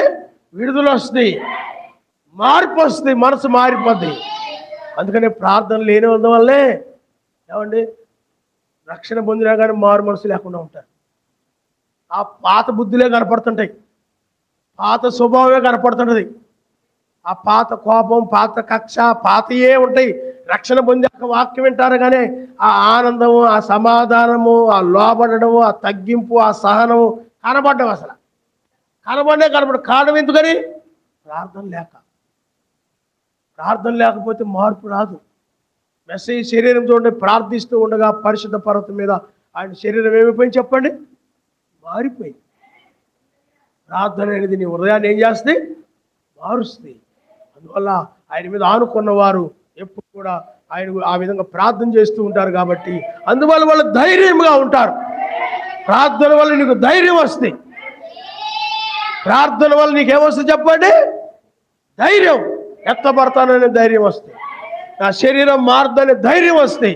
వాక్యం విని ప్రార్థించుకోవడం వల్ల ఆ ధైర్యం వచ్చేసి నేనేం విడబడను, నేను చక్కగా ఆదివారం ప్రార్థనకి వెళ్ళాను, శనివారం ప్రార్థనకి వెళ్ళాను, బుధవారం ప్రార్థనకి వెళ్ళాను, వాక్యం విన్నాను, ప్రార్థన చేసుకున్నాను, సహోదరులందరూ ప్రేమించాను, పరిచర్య చేశాను. కాబట్టి నేను ఖచ్చితంగా ఎత్తబడతానని నీకు ధైర్యం వస్తుంది. హల్లెలూయా. అదే ప్రార్థన రాలేదనుకోండి, అయ్యో నేను బుధవారం వెళ్ళలేదు, దోషిని, ఆదివారం ప్రార్థనకి వెళ్ళలేదు, దోషిని, సహోదరులు సమాధానంగా మాట్లాడలేదు, దోషిని, పరిచర్య చేయలేదు, వెళ్ళి పరిచర్య చేయలేదు, దోషినే, సమాజం గురించి నేను మందిరంలో ఆ బుధవారం, శనివారం, ఆదివారం ప్రార్థన చేయలేదు, నేను దోషినే. ఎందుకంటే అది మనం ఇక్కడ ఉండి సహోదరుల గురించి ప్రార్థన చేయడం అనేది ఒక బాధ్యత. ఆయన నమ్మనిస్తాడు. ఒక బ్రాహ్మణుల అబ్బాయి ఇటీవల మారాడు అనమాట. అతను అంటే క్రైస్తవుగా మారాడు, కానీ సర్వశక్తిమంతుడు అతన్ని పట్టుకోవాలి. కానీ అతను ఏమంటున్నాడంటే, నేను హిందువుల్లో నేను చూసింది ఏంటంటే, ఎవరైనా గుడికి వెళ్ళినా, ఎక్కడికి నీ వెళ్ళినా వాళ్ళ గురించి, వాళ్ళ కుటుంబాల గురించి మాత్రమే దండం పెట్టుకొని ప్రార్థన చేసుకుంటారు. కానీ క్రైస్తవులు నేను చూసింది అది కాదు.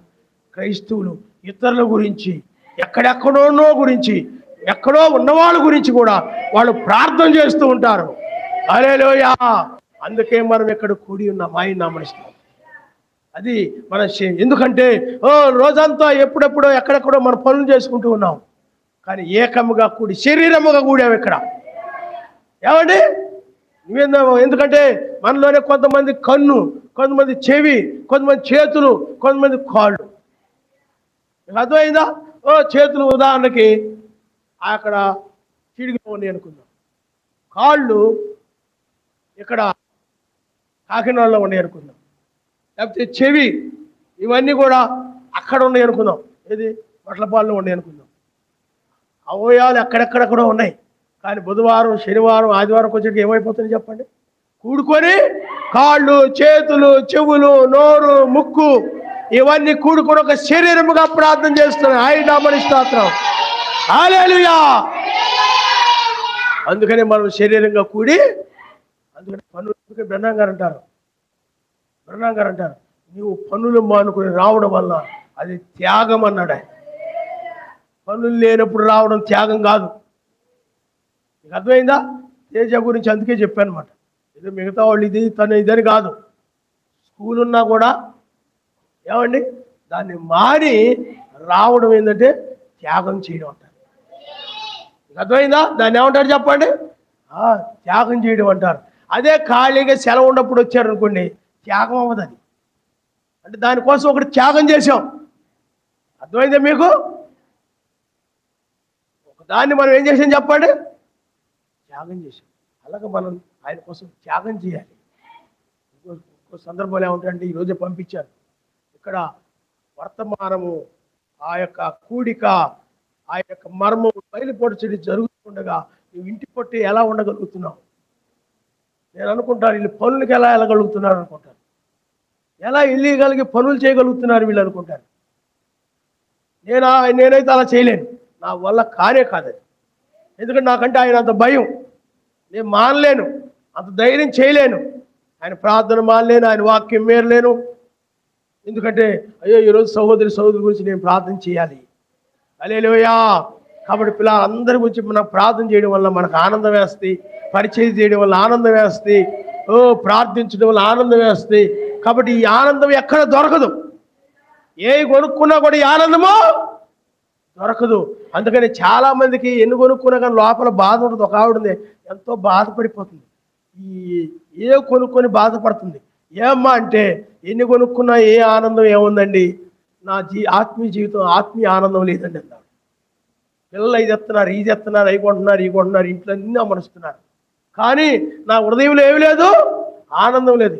ఏమ్మా అంటే, మందిరానికి వెళ్ళడానికి కుదరట్లేదు, ఒకటే పనులు ఇంట్లో. ప్రార్థనకి వెళ్ళడానికి కుదరట్లేదు, ఒకటే పనులు ఇంట్లో. ఒకటే పనులు, ఖాళీ ఉండలేదు. సహోదరులు కలిసి వాళ్ళతో ప్రేమగా మాట్లాడాలి, వాళ్ళతో నేను పరిచర్య చేయాలి, నా సహోదరులు నేను చూడాలి, వాళ్ళు ఎలా ఉన్నారు ఏంటో కలుసుకోవాలి వాళ్ళని అని ఉంటుంది. వెళ్ళలేకపోతున్నాను, ఆనందం లేదని. అందుకని చాలామందికి లోపల ఆనందం ఉండదు. రాపికి వెళ్ళిపోయి మొండిగా తయారైపోయి పనులకి వెళ్ళిపోతూ ఉంటారు, ఇంటి దగ్గర పనులు చేసుకుంటూ ఉంటారు, ఇల్లు కడుక్కోవడం, చెంబులు కడుక్కోవడం, ఆ విధంగా. కానీ నిజమైన వధువు ఆ విధంగా ఉండలేదు. ఆయన నామమున స్తోత్రం, హల్లెలూయా, హల్లెలూయా. ఎందుకంటే ఆయన్ని ప్రేమిస్తూ ఉన్నది కనుక, తన సహోదరుల్ని ప్రేమిస్తూ ఉన్నది కనుక, ఆ అవయవాల్ని ప్రేమిస్తూ ఉన్నది కనుక, వాళ్ళతో ఏకీభించుట కొరకై, ఏకముగా కూడి ప్రార్థించుట కొరకై ఆయన సన్నిధికి వచ్చి ఆరాధనలో ఆయనతో కలిసి ఆయన మహిమపరిచేది ఆయన యొక్క వధువు. హల్లెలూయా, హల్లెలూయా. కాబట్టి పిల్లారా ఆలోచించండి. మనం ఎక్కడున్నామంటే ముగింపులో మనం ఉన్నాము, ఆయన మీద మనం ఆనుకుని ఉన్నాము. కాబట్టి అందువల్లే మనం ప్రార్థన చేస్తున్నాము. కాబట్టి ప్రార్థన చేసుకోవడం వల్ల ఏం కలుగుతుంది? గొప్ప కార్యాలు. ఈ చివరి కాలంలో గొప్ప కార్యం ఏమిటంటే, ఆ రోజులో ప్రార్థనలో ఎన్నో గొప్ప కార్యాలు చేశాడు ఆయన. ఈ రోజున గొప్ప కార్యం జరిగే కార్యం ఏమిటంటే, హృదయానికి ఆనందం వస్తుంది.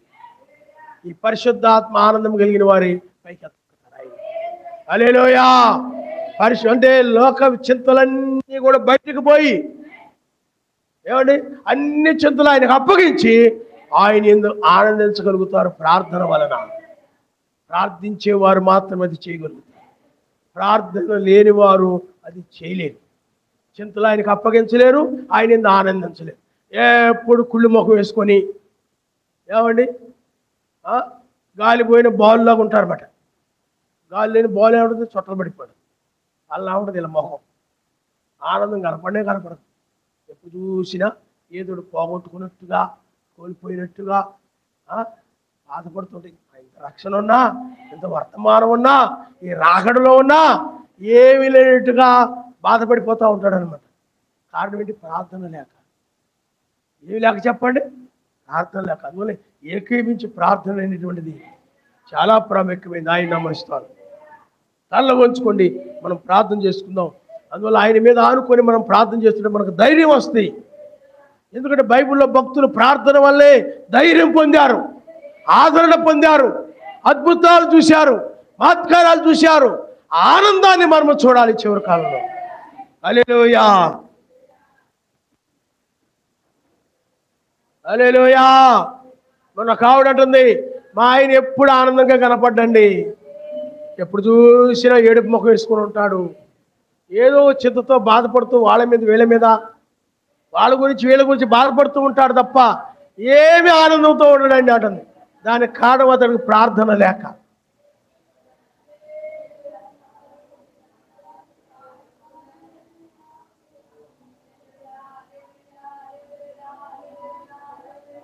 ఆయన మీద అనుకో, ప్రార్థన ద్వారా ఏమైనా జరుగుతాయి, నువ్వు నమ్ముసుమా.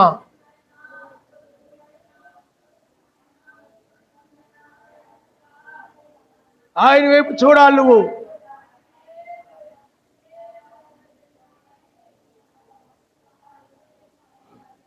హల్లెలూయా, హల్లెలూయా. యాకోబు బ్రదర్ మా మధ్య తీసుకొచ్చినందుకు వందనాలు ఆయన. అతడు మా వల్ల కాదు కానీ నీ వల్లే లేపబడ్డాడు నాయన, నీ వల్లే స్వస్థపరచబడ్డాడు మా తండ్రి. హల్లెలూయా, హల్లెలూయా. ఎందుకంటే ప్రార్థన వల్లే జరుగుతుందని మేము నమ్మాము నాయన. సహోదరులు అందరం కలిసి